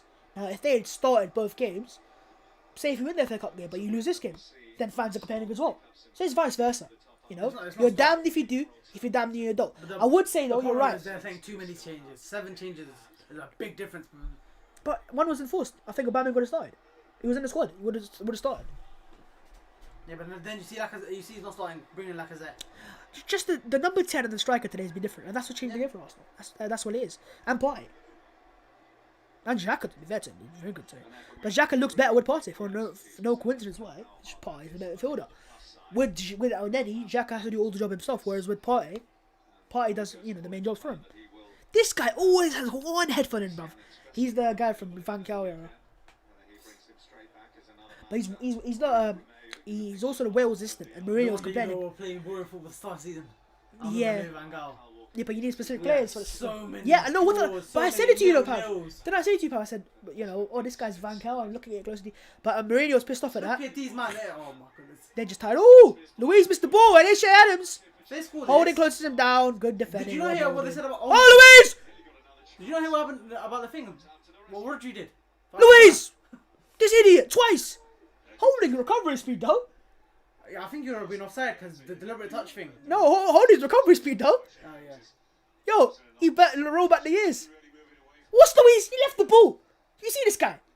This guy. He let it run over him. No, came out. Jeez, man. This guy, sometimes, even he's going like, yo, bro, fucking hell, wake up. This guy. What are you doing? What are you doing? You're a centre back. You're experienced. How are you doubling it for your goalkeeper in your own 60-yard box? Or your box, sorry. Yeah, the Rodri thing. Yeah. What happened? Do you know what happened? So nowadays, that would be offside. So they changed the rule. Yeah. They clarified Not changed the rule. They clarified it. Because it takes long to change the rule. They just made it so referees mean that that's going to be offside now. Okay, they clarified it. Because no player even knew about it. But didn't Villa end up losing that game at 2-0 anyways? No, but that's the first Yeah, goal. okay, yeah, fair enough. Diallo. It's a good little player, actually, Diallo is. Xhaka. Free kick. Yeah. Robots on the pitch. Yeah. Let's go with this. Oh, yo, no, 100%. The game's back on. Xhaka there. Does he really need to make a foul? I think that he's been a bit unlucky there. Because the ball's going on, but he just kind of deflects away. But it's a foul, Xhaka. You can't complain. I mean, you might as well, but... Yeah, Ward-Prowse. If he scores... Oh, yeah, 100%. Next, what, 7 minutes, 6 minutes? All Southampton. But they are taking off Danny Ings, which is one positive. So one of their main strikers are But they're set pieces, they don't need Danny Ings, they just need more pass. It's one of those areas though where it's kind of against his angle, but he gets to make something out of nothing. It's like William, you're not taking a free kick, man. Get off it. It's like a penalty throwing. Oh, honestly, you just... Yeah, we seen it on United, innit? When you put that in, I'm like, nah, you're taking the mick now. But I think keepers are now prepared for it as well. Like, you have to anticipate where he's going early. He goes far post line. Yeah. Our wall's not the biggest either. Lacazette's 5'10", Bellerin's 5'9", Louise is tall and Jacques is tall, but that's about it. And they've gotten low as well. Yeah, he's going near post because there's no one there. Oh, that angle though, it's nice for Ward-Prowse though. It's a nice angle for Ward-Prowse. So Bellerin's sat underneath the wall. Louise holding Lacazette, Xhaka in the wall. William's just standing next to the player of Southampton. Yeah, they're trying to get near post. Okay. Now this is the area where Leno has to be careful. He's given a lot of space to him to hit, man. You don't. But you have to be careful where you go, because we saw Bruno Fernandes over there. 85th minute. Ward-Prowse. He's made them run up for him. Yeah. Let's see. Oh. That's exactly why Bert Leno didn't commit it, because he knew exactly what his idea was. You give him the space, he'll think, okay, well, this guy's gonna have to go early to go outside. Leno anticipated it. He knew exactly what was gonna happen. Good goalkeeping. Yeah, exactly. It's a great free kick. Not much you can do as a goalkeeper about that. You're not gonna stand in the middle, are you? No. You're not doing what Ronaldo does, though. Don't do what Ronaldo does. You give him the whole side and he's still, yeah, exactly, went near post. Because Morris was thinking, okay, I'm going to go near post because it's going to have to go early to commit to that side, isn't it? Yeah, Leno just anticipated it. Yeah. Anticipated it. Very good goalkeeping. Very good goalkeeping by Leno. The organisation of the wall and knowing what the players are going to do as well. And I'll tell you what, all in all, a very good away performance from Arsenal. Yeah. Very good. Sturdy, strong, and that goal they scored was just out of nowhere almost, out of nothing. Quick corner and bang. But if it wasn't for that, Arsenal could have been, if Arsenal taken a chance early on, this could have been 4-5. Because the amount of chances we've created in the first half especially, second half just been control of the game, gamesmanship, We're not part of the bus essentially. There was a period we had, but, that every team has that where you just kind of sit back a little bit. Apart from that, we've been dominant. Got forward again and scored a goal. Just clinical. And now man, next game is a big game. And we could have a Aubameyang for that again if he is available. Obviously, you have to wait and see about that. That's all down to himself. And then you also have the introduction of Martin Odegaard. I don't think he'll play. No, off the bench, I think he will. Why wouldn't he? Has he trained in July yet? Has he even... Yes, he trained yesterday. Apparently, he was around the training ground yesterday. If he's trained, then he's signed. You can't train him. He was around the training ground yesterday, Oh, so yeah, he's gonna it have. could be, it's not around So the he's training gonna. ground. So he's gonna have all ball in, holding it away. So he's gonna have today to train because he was signed already for it. Just said today to train. Tomorrow, he's gonna have enough time to be in the squad. Matt Ryan was in the squad straight away, so he'll be in the squad. Off the bench, of course, he'll be. Partey had like a couple of chances to do in the squad against for Arsenal against Man City. So yeah, I think Odegaard will definitely be in the Arsenal squad for the Manchester United game. Right, Southampton corner. Come on, Arsenal. Good ball. Holding again, man. Pepe. Pepe again. Xhaka, now Arsenal can break. Yeah. Partey, sorry, Pepe and Saka. Saka just hits it in hope. Oh, but Lacazette's going to get it. No, didn't go for it. Ward-Prowse has come back. Willian trying to get a goal. Shameless fucker. Cedric presses. And Cedric's pressing's been very good from this side. Because how many times have Arsenal like that? Just get the ball back. And Valerie's been one of the best players, actually. And to be fair, Cedric's just... He's up there for man of the matches, in my opinion. Just solid all game. Yeah, if we want to talk solid little game, we're going to Xhaka. Oh, yeah, Xhaka. Xhaka's up there. Cedric's up there as well. Saka's just... you got to give it in a way. Goal and assist for him. And he's the game changer almost. Game decider, sorry. Laka's been good. Smith Rowe was a bit of a more silent game, but it's fine, I think his presence helps out with the wingers that have more space. If he's not there, what did I say to you, Pepe, in my analysis after the Aston Villa game? I said every time Arsenal get the ball, the wingers are closed on by two players because there is no central threat. Now that Arsenal have that threat, space level opens up for Saka, and it's just great composure, isn't it? He's born in the same hospital as you. You should be supporting Arsenal just because of that. That's the fun fact, lads. You're basically cousins, bro. Same year as well, by the way. It's not like he's like a couple of years of what? Same year. I can technically count I was in the same school as him, even though I wasn't technically in that school. I was there for a day. I want to shamelessly plug it, bro. Right, Pepe. Alright, Pepe can go here. Pepe, cut inside. Pepe, outside again. Pepe. Oh, went for the chip. Nah, cheeky. Did it once, did it twice. Bit obvious, yeah. But I guess you can do it at this stage. Yeah.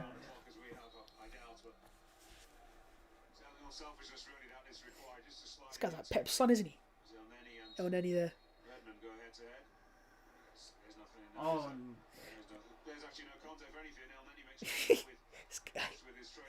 This guy, man. El Neni. Fight everyone. El Neni don't want to fight anyone. He's a nice guy. He just wants to get free kicks. What do you mean? He wants to fight. Look at him.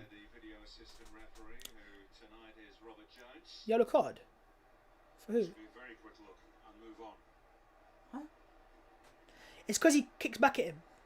Watch his foot. Watch his foot now. That's what they're saying. Oh, okay. Stamped on him. No, it's fine. It's fine. Keeper get. Oh, this is stupid for Southampton now. What are you doing? You're literally just saying, compress me. That's what they do, innit? We're into the 5 minutes at a That's what time they now, lads. 5 minutes. And yeah, can That's what they do. make it 4 and lovely match. The there. reason Tottenham beat him 5-2, whatever it was, after being 2-0 down. Joe Willock coming off in the final minutes of the game. I think he'll be for probably Pepe or Saka. Just a very good game in general. Where's Leno stand? You see that? Goalkeepers nowadays, bro. It's something else.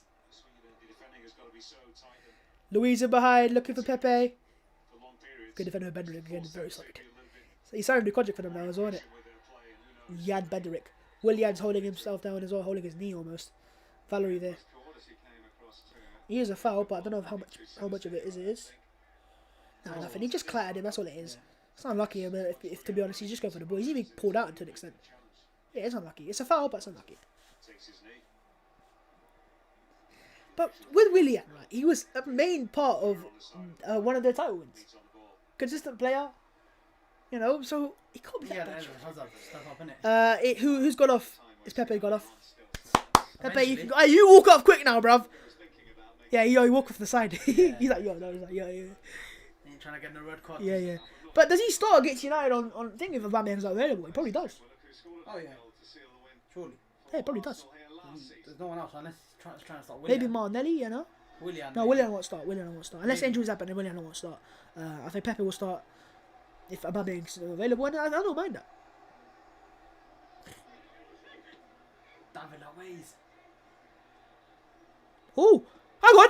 Lacazette, yeah? He's definitely improved his hold-up play, Lacazette, by a mile. When he came into England, he was a very light player.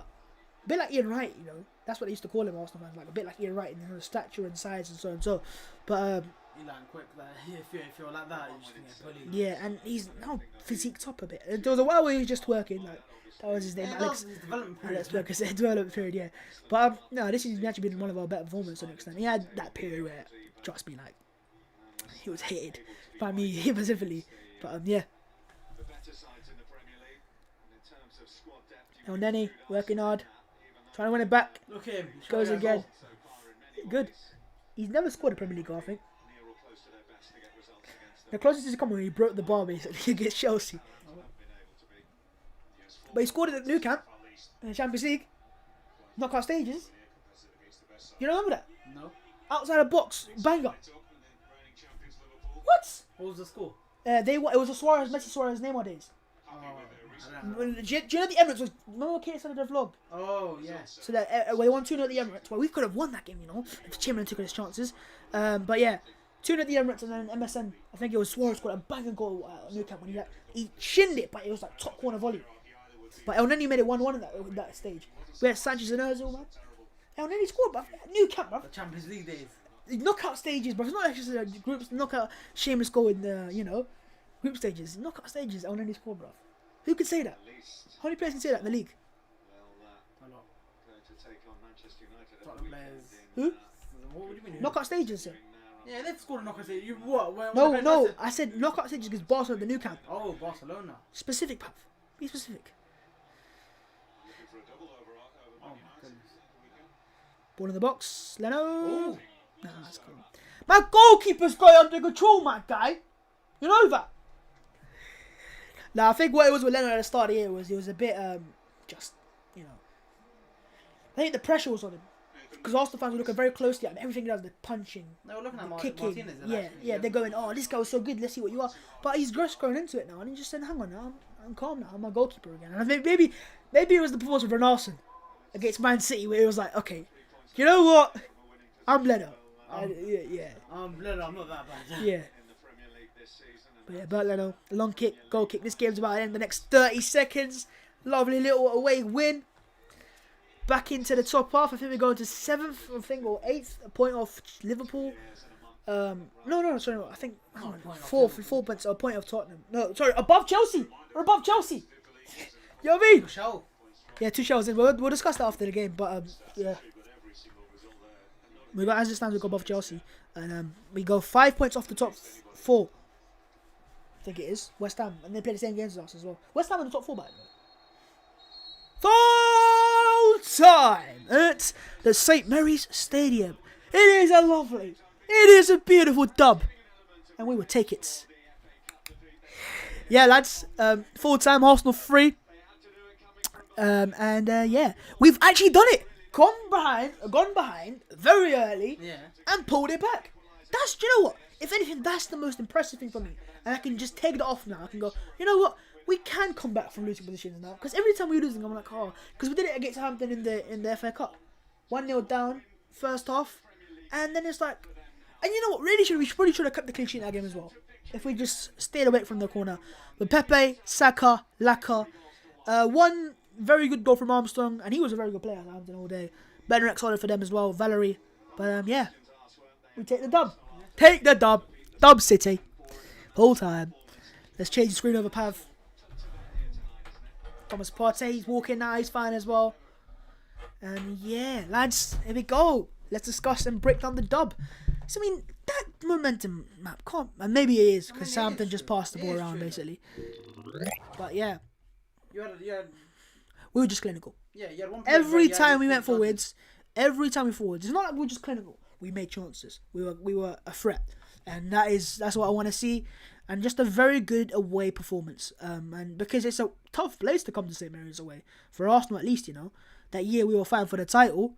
In 15-16, we'd beaten Bournemouth 2-0. Man, that Ozil masterclass. He had like 10 key passes in that game. We got to Southampton. They're in the worst form they've had. They've not won that many games, and Arsenal go and lose 4-0. Boxing Day, I was actually in India at that time. Remember listening to the radio, I'm going, what? 4-0? And these guys were all sleeping by then. I'm like, 4-0! Oh! Just losing my shit. But yeah, so look, the points for Arsenal, the players that are very good today. I think the three here, Bellerin, Holding, and Louise average. I think, no, good. They didn't have to do anything, good. Really. I think Holding was good. Bellerin was, I just think his forward play could have been better. And I will leave Louise out. He had a bit of a dodgy game, but we can get away with it. Like Leno was just solid in goal, and had nothing to do all game basically. He had conceded that one goal, but nothing he could do about that, to be honest. Cedric, very solid, very very solid. The switches of play, he had a couple of chances, 3 key passes from a right back playing a left back, and if I'm Bellerin, I'm worried because this guy at left back is putting in his performances. Him on the right hand side, Tini on the left hand side. He's clearly got better delivery than Bellerin does, because Bellerin can't switch the ball like he can do that. Doesn't have it in his locker. And Bellerin was good defensively, I'd say. Never will issue that. He lost the ball 25 times, Cedric. So he can improve with that. But yeah. Xhaka, very good performance from Granit Xhaka today. I have to say that away from home. And he was just better with Partey. But yeah, 2 key passes, 2 big chances created. And that's really why he's got the rating. That's very high. 1 assist as well, fantastic. Solid on the ball. Nothing wrong. And yeah, just a very good performance from Granit Xhaka. And he could have had 2 assists, to be honest. Should have. Pepe, again, I'm happy with it, you know, because yes, he could do better in terms of being better in decision making, and yes, he can better in releasing the ball earlier. But 4 dribbles out of 5, a goal as well, which got us back into the game very soon. He had a couple of shots, had a couple more chances, and to be honest, did his job. And I don't want to see Arsenal fans jump on the man like, you know, Pepe was awful. Scored a goal, got us, you know, did his job. What else he meant to do? You know, what do you want to see? Goal, assist, basically. No, it's not about that. You know, I know Arsenal fans will say, oh, but you cost £72 million. I understand that, and that's when you can say, okay, he should be doing better consistently, right? But he got his goal, he did his job today, and he can only build on that. You know, if he can build on this type of goal, not performance, but you know, contribution to the team, then why not? Because his performance on the weekend was actually better than today. Yeah. But the performance people will look at today was his goal. They say he got the goal today. That's what matters ultimately. And fair play to him, man. You know, fair play. I want to see my players do well, and fantastic for Pepe today. Good enough. Smith Rowe, I think he was just a bit absent. Not absent, but just moved around. Did his job again. And this is the key, Pav. 92% pass accuracy. Now, if that was Xhaka, I'm not that impressed. Why am I impressed with Smith Rowe, Pav? It's because where he passes the ball in the final third, keeping it ticking, just moving it around. You know, and I'm sure he probably is involved in all the build-ups for the goals. You know, him pressing hard, working hard, 2 interceptions, 2 tackles. That's what I want to see from my number 10. He doesn't lose the ball often enough. only lost the ball 7 times today, whereas Pepe's 22 and Cedric's 25. You know what I mean? So he's just keeping the ball ticking. And did he have an assist today or a goal? No, but just did his job. And his presence just being there, right, was enough, because it gave space for Saka and Pepe out wide. Now if he isn't there, the midfielder can just come over to Pepe to mark him and Saka to mark him, like we saw earlier this season. Saka, now Pav, but Kyle Saka, mate. Goal, an assist, 2 key passes. Every time you got the ball, a threat, a menace, a star boy. And yeah, man, let me know your thoughts on the performance. It's good, solid performance. Solid performance. He barely had the ball, but when he had the ball, he did something with it. That's the difference. Pepe had the ball much more than him, but what he showed with it is like, I'll try to beat 3-4 guys. You don't do that. This guy just kept the ball, everything ticking, got his goal, got his assist. Yeah, and I think he once again confirms that right hand side is his. It is his. Going into the United game. Look, man, this is why I said this against. Well, hang on, let's go to Lacazette first before we talk about that. Again, getting a goal and assist, I believe. Yep, the goal and assist for Lacazette as well. Just solid. And he could have had 2 goals, and he should have 2 goals, sorry. But a solid striker's performance in terms of, yes, he missed the chance early on, and it really could have hurt his game. You know, players might go, oh, no, he just missed the chance. Head down. What do I do now? But got himself back into the game, worked hard, good hold-up play, linking up with Smith Rowe and Saka and Pepe, getting his goal, getting an assist. Not much I can ask for more, you know. Our top goal scorer this season, and good performance from Lacazette. And so, Pav, now, in the game against Southampton on the weekend, where a lot of people were annoyed and angered, like I was more angered by the players that started that game and played the way they played, Willian and Keita specifically. And Martinelli wasn't the best either. But what I said to you and what I'll say to you again, I wasn't worried for this game that much. Because I said, there will be 5 or 6 changes. I said 7 actually. But, you know what I mean? Yeah. And the changes happen and Arsenal are a better side. No coincidence. When you play your better players, you're a better team. So, for the fans of the rival teams that were looking at that Arsenal performance on the weekend going, oh, look, Arsenal shit. Yes, our second string of players are not on the level of our first string of players. And we don't have the squad depth for United. Van de Beek on the bench. We don't have the squad depth of Chelsea, which they should have, but they're not utilising it. Or City do, where they have Mahrez and Gundogan as second string players almost. Right? But, you know, at certain stages, we've got Jack and he's an alright player, but Willian's not good enough as it stands. And Nketiah's not good enough as it stands either. But the first team players as it stands, Smith Rowe, Saka, Lacazette, Partey, changed the game. Better team. They just make the plays around them look better. And it's a bit like United. You take out Pogba and Fernandes from a United team, it looks average, doesn't it? Yeah, but you put Pogba and Fernandes into that team, you're a better team. Now, is that a coincidence, Pav? No, it's not, but... Exactly. But yeah, 3-1 win, Arsenal. Let's have a look at the table. Okay, Premier League table. Arsenal were up for their highest position since probably that October. United game. Yeah. That United game. We moved to 8th place in the league. We are 5 points off the top 4 as it stands, and we've both played the same amount of games, but Arsenal and West Ham have both played more games than others. Everton have got 3 games in hand. Tottenham got 2, Liverpool got 1. But yeah, I think that's good. It's progress. Definitely progress, you know. That's 6 games in the league. We've got 5 wins? 5 wins out of 6. Yeah. The form we were in. Now that's good form. It's a better thing. And this is the first little stage we had of the games. We've got difficult games coming up. United's the next one. Now if you can somehow win that game, which is not impossible, you can climb that table even more. You know, and it's less the climb the table and less the 3 points, more of the team we're playing. Manchester United are in great form. They're fighting for the title.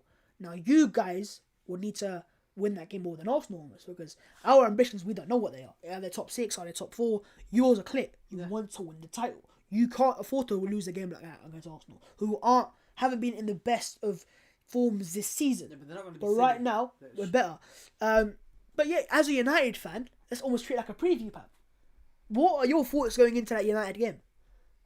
Depends on what happens tomorrow against Sheffield United. If we slip up there, which apparently they have 9 players injured or something, so it's even better for us. So if we slip there, then it might be a bad game for us. Another banana skin. Where we slip up again and we're like, oh, now the title's gone. Now we have to fight for top 4. It's like, the 2 games we must win in a way if we want to win the title. Every game's a cup final, they say. Every game's a cup final. So you're looking at the Arsenal game. Are you confident? Like, what are you saying? I told you, if we beat Sheffield United, then we have to go and beat you. But if we don't beat Sheffield United, then it's like, oh, we're just fighting for top 4, and then what is that our season? Just fighting for top 4, trying to get a trophy. There you go. So, okay, man. I like it, man. I'm anticipating it, man. I am. Because we've got our players fit again and firing. Confidence plays a part. And ultimately, so far in the games Ollie played Arteta's got the better of him. So I'm sure Ollie will want to, say, yeah, hang on. The last thing you want to do is go 3 games. And say if you lose all 3 games against Arteta, then it starts to become a worrying thing. Like, oh, hang on. 3 games now. We've had the game at Old Trafford, game at Emirates. Maybe the first game you could say, okay, it was Arteta's first few games. Yeah. The manager bounce. The second game you could say, well, we weren't on the best of form. Pogba had COVID and so and so. Now, the third game, you have no excuses. You have to go to Arsenal and get a result at the Emirates, which, would you take a point if I give you right now? No. You want to win, right? Yeah. So there you go. The one. Your standards are set. But Arsenal now climb Southampton, which is very positive, I'd say. I know they've got a game in hand as well, so you can't really go over the top on it. But ultimately, we were 15th when we last played them, and they were first for the point of that game where they scored the goal and they were top of the league. So progress indeed. And look, I'm not going to say Arsenal are back. I'm not going to say Arsenal this and Arsenal that, and we can now fight for the top 4. And I'm excited with the young players. I'm happy with the result, and that's about it. I don't want to see Arsenal fans, start jumping on the gun and go, yeah, look, we beat Southampton today, and United, come on, bring it on. I'm happy I'm actually anticipating the game. I'm anticipating the game because I like those games. I like the big games because I don't want to see my team play against, Newcastle's every week or Burnley's. I want to see Arsenal Man United. I want to see Arsenal Chelsea because those are the games that matter ultimately. The bragging rights and so and so. So, yeah, big game next. Let's have a look at what Twitter's saying, Pav. The Twitter. Yeah, Xhaka and Pepe. Oh, they put it out. They put it out. Have to. Xhaka, that's it. That's the tweet has been put out. Yeah. Good performance. I will stand by it right now. My thoughts on Granit Xhaka. That's a good performance. No, great. Okay, very good performance. No, fair enough. My bad. I agree. Very good performance from Xhaka. Did so well in terms of the chances of creating and on the ball, just very good. I better the party today. By a margin, actually. I would say Partey makes him look better. You have to take that into account. But most importantly... If you put Partey next to Oneni, is Oneni pulling these numbers? No, because Xhaka's a better player than Oneni. Yeah, that's what I'm saying. So Partey makes them look better. I'm not saying Partey was the better player. Yeah, only as good as the players around you. One thing I will say though with Xhaka is, I want to see him keep this consistently until the end of the season. And I will still stand by it. I think, Prim's, he loves him.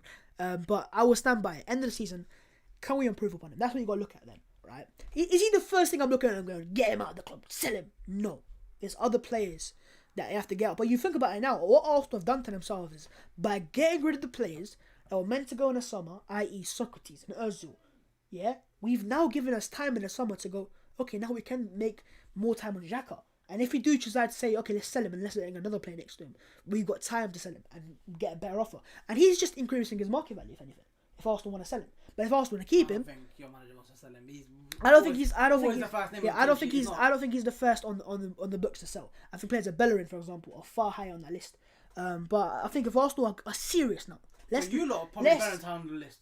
No. I think Arteta is as well. I think he made it. I think even Olsen said it. Why are Arsenal looking at Lamptey, Pav? Why are Arsenal looking at Lamptey? Why would Arsenal be looking at another fullback who's just signed a new contract, by the way, if they weren't wanting to let go of Bellerin? It was clear in the summer last season that he was available. If the fee was right, he would have left Arsenal. So I can guarantee you, now, right? Come the end of the season, he'll be a player who'll be linked when I move away. Him, Lacazette are the 2 players.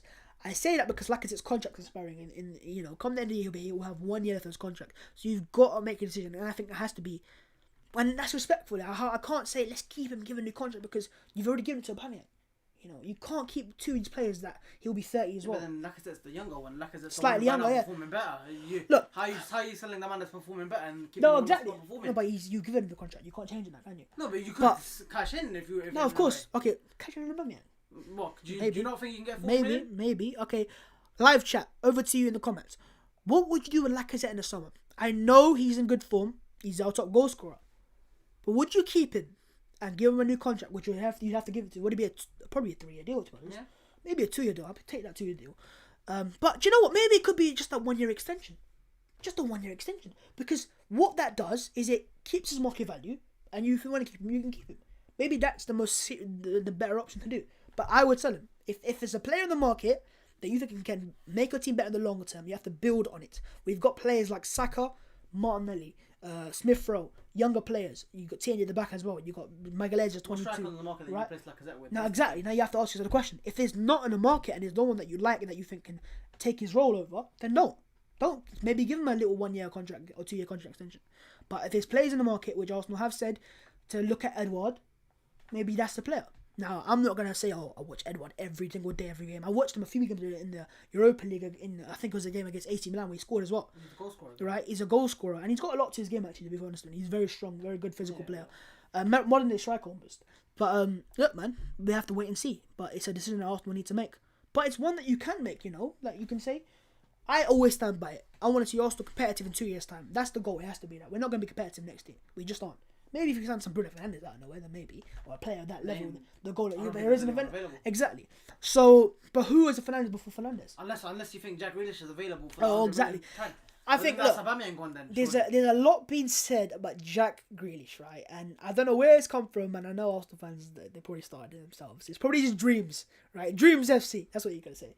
But I think what AFC Bell said today, right? He said Arsenal are anticipating a big summer, and it rightly so. Logically thinking, a lot of the wages are gone. Massive wages are gone. Ozil, Socrates. These are just 100 grand a week for Socrates, 90 for Socrates, and 350 for Ozil. And then Mustafi's going, that's like 90 as well. And then you've got Luis going, that's like 100 as well, 90 as well. Massive off the wage bill. And then you can, even if you can get Willian off the wage bill, if you can, then maybe you can do that as well. But just that alone, forget those. Chambers will be sold, I think. I think he'll go.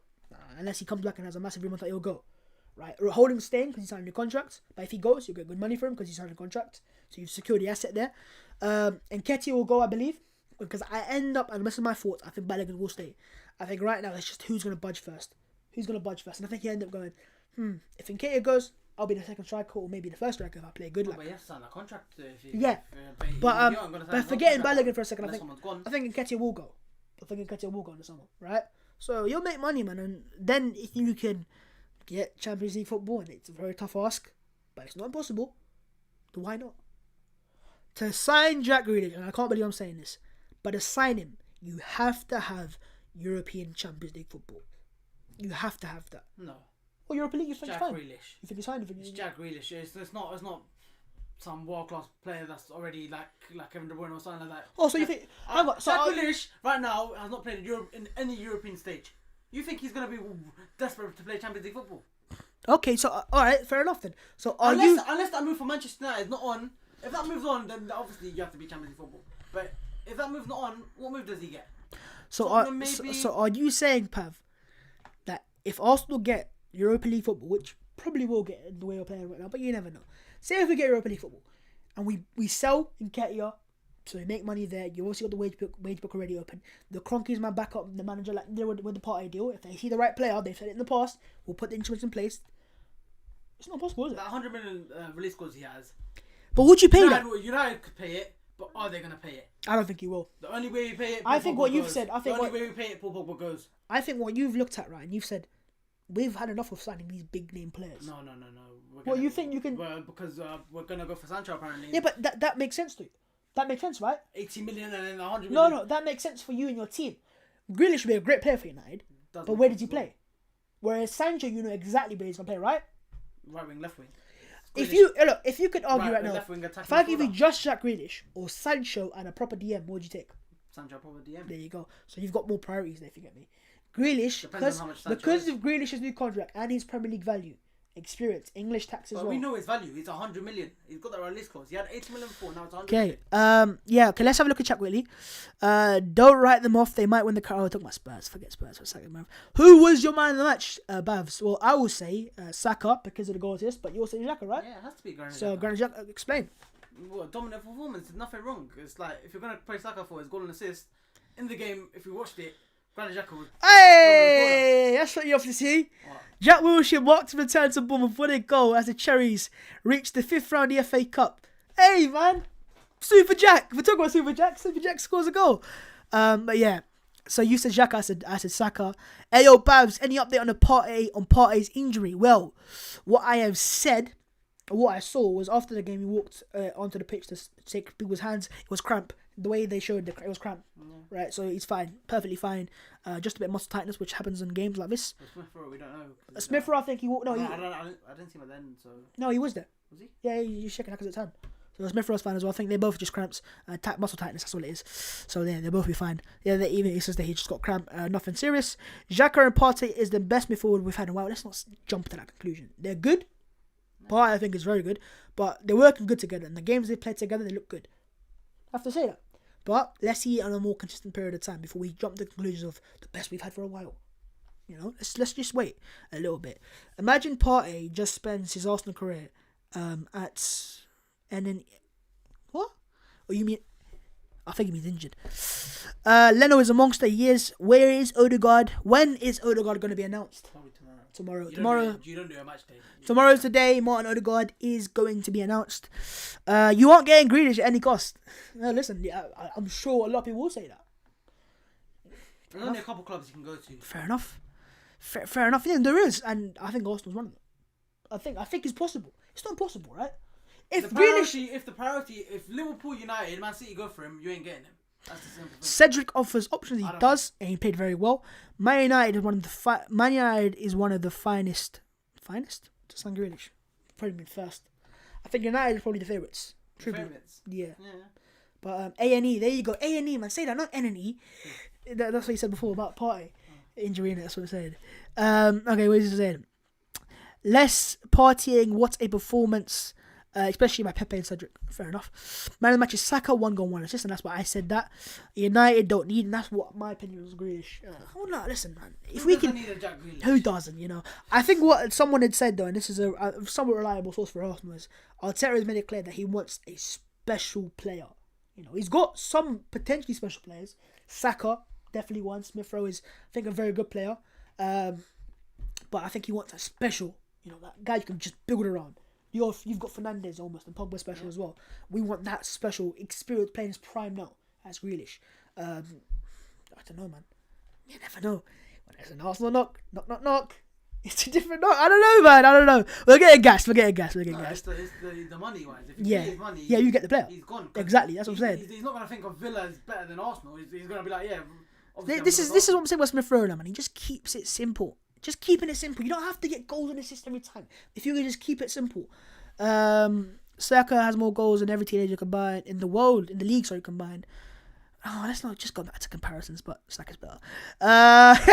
Xhaka versus Southampton. 90 minutes played, 1 assist. He should have had 2, to be honest. 45 touches, 33 passes completed, 2 key passes, 6 long balls, 5 accurate, 2 big chances created, 1 clearance, and 2 tackles. A brilliant, solid performance. And it was a very good ball.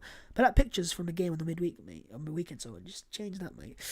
I think DT said right that if we sign Grealish, that we won't sign him. That's what he said. But if we do, he'll get a tattoo of him on his body.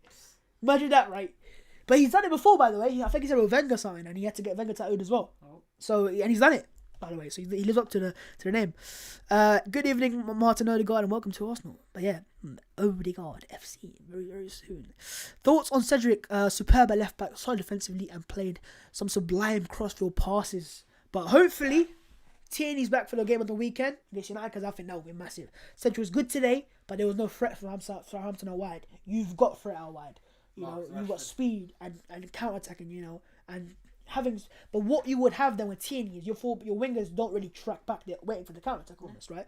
So if you have Tierney there, it could hurt you as well. But yeah, I think Tierney I think he'll be back, because they said he had a fitness test today, so he was close but not close enough. And maybe they just didn't take the risk. Maybe that's why. You know, it's a bigger game almost, and it's a harder game, definitely. But Cedric was good, and I think I'd keep Cedric in the team, but as a right back.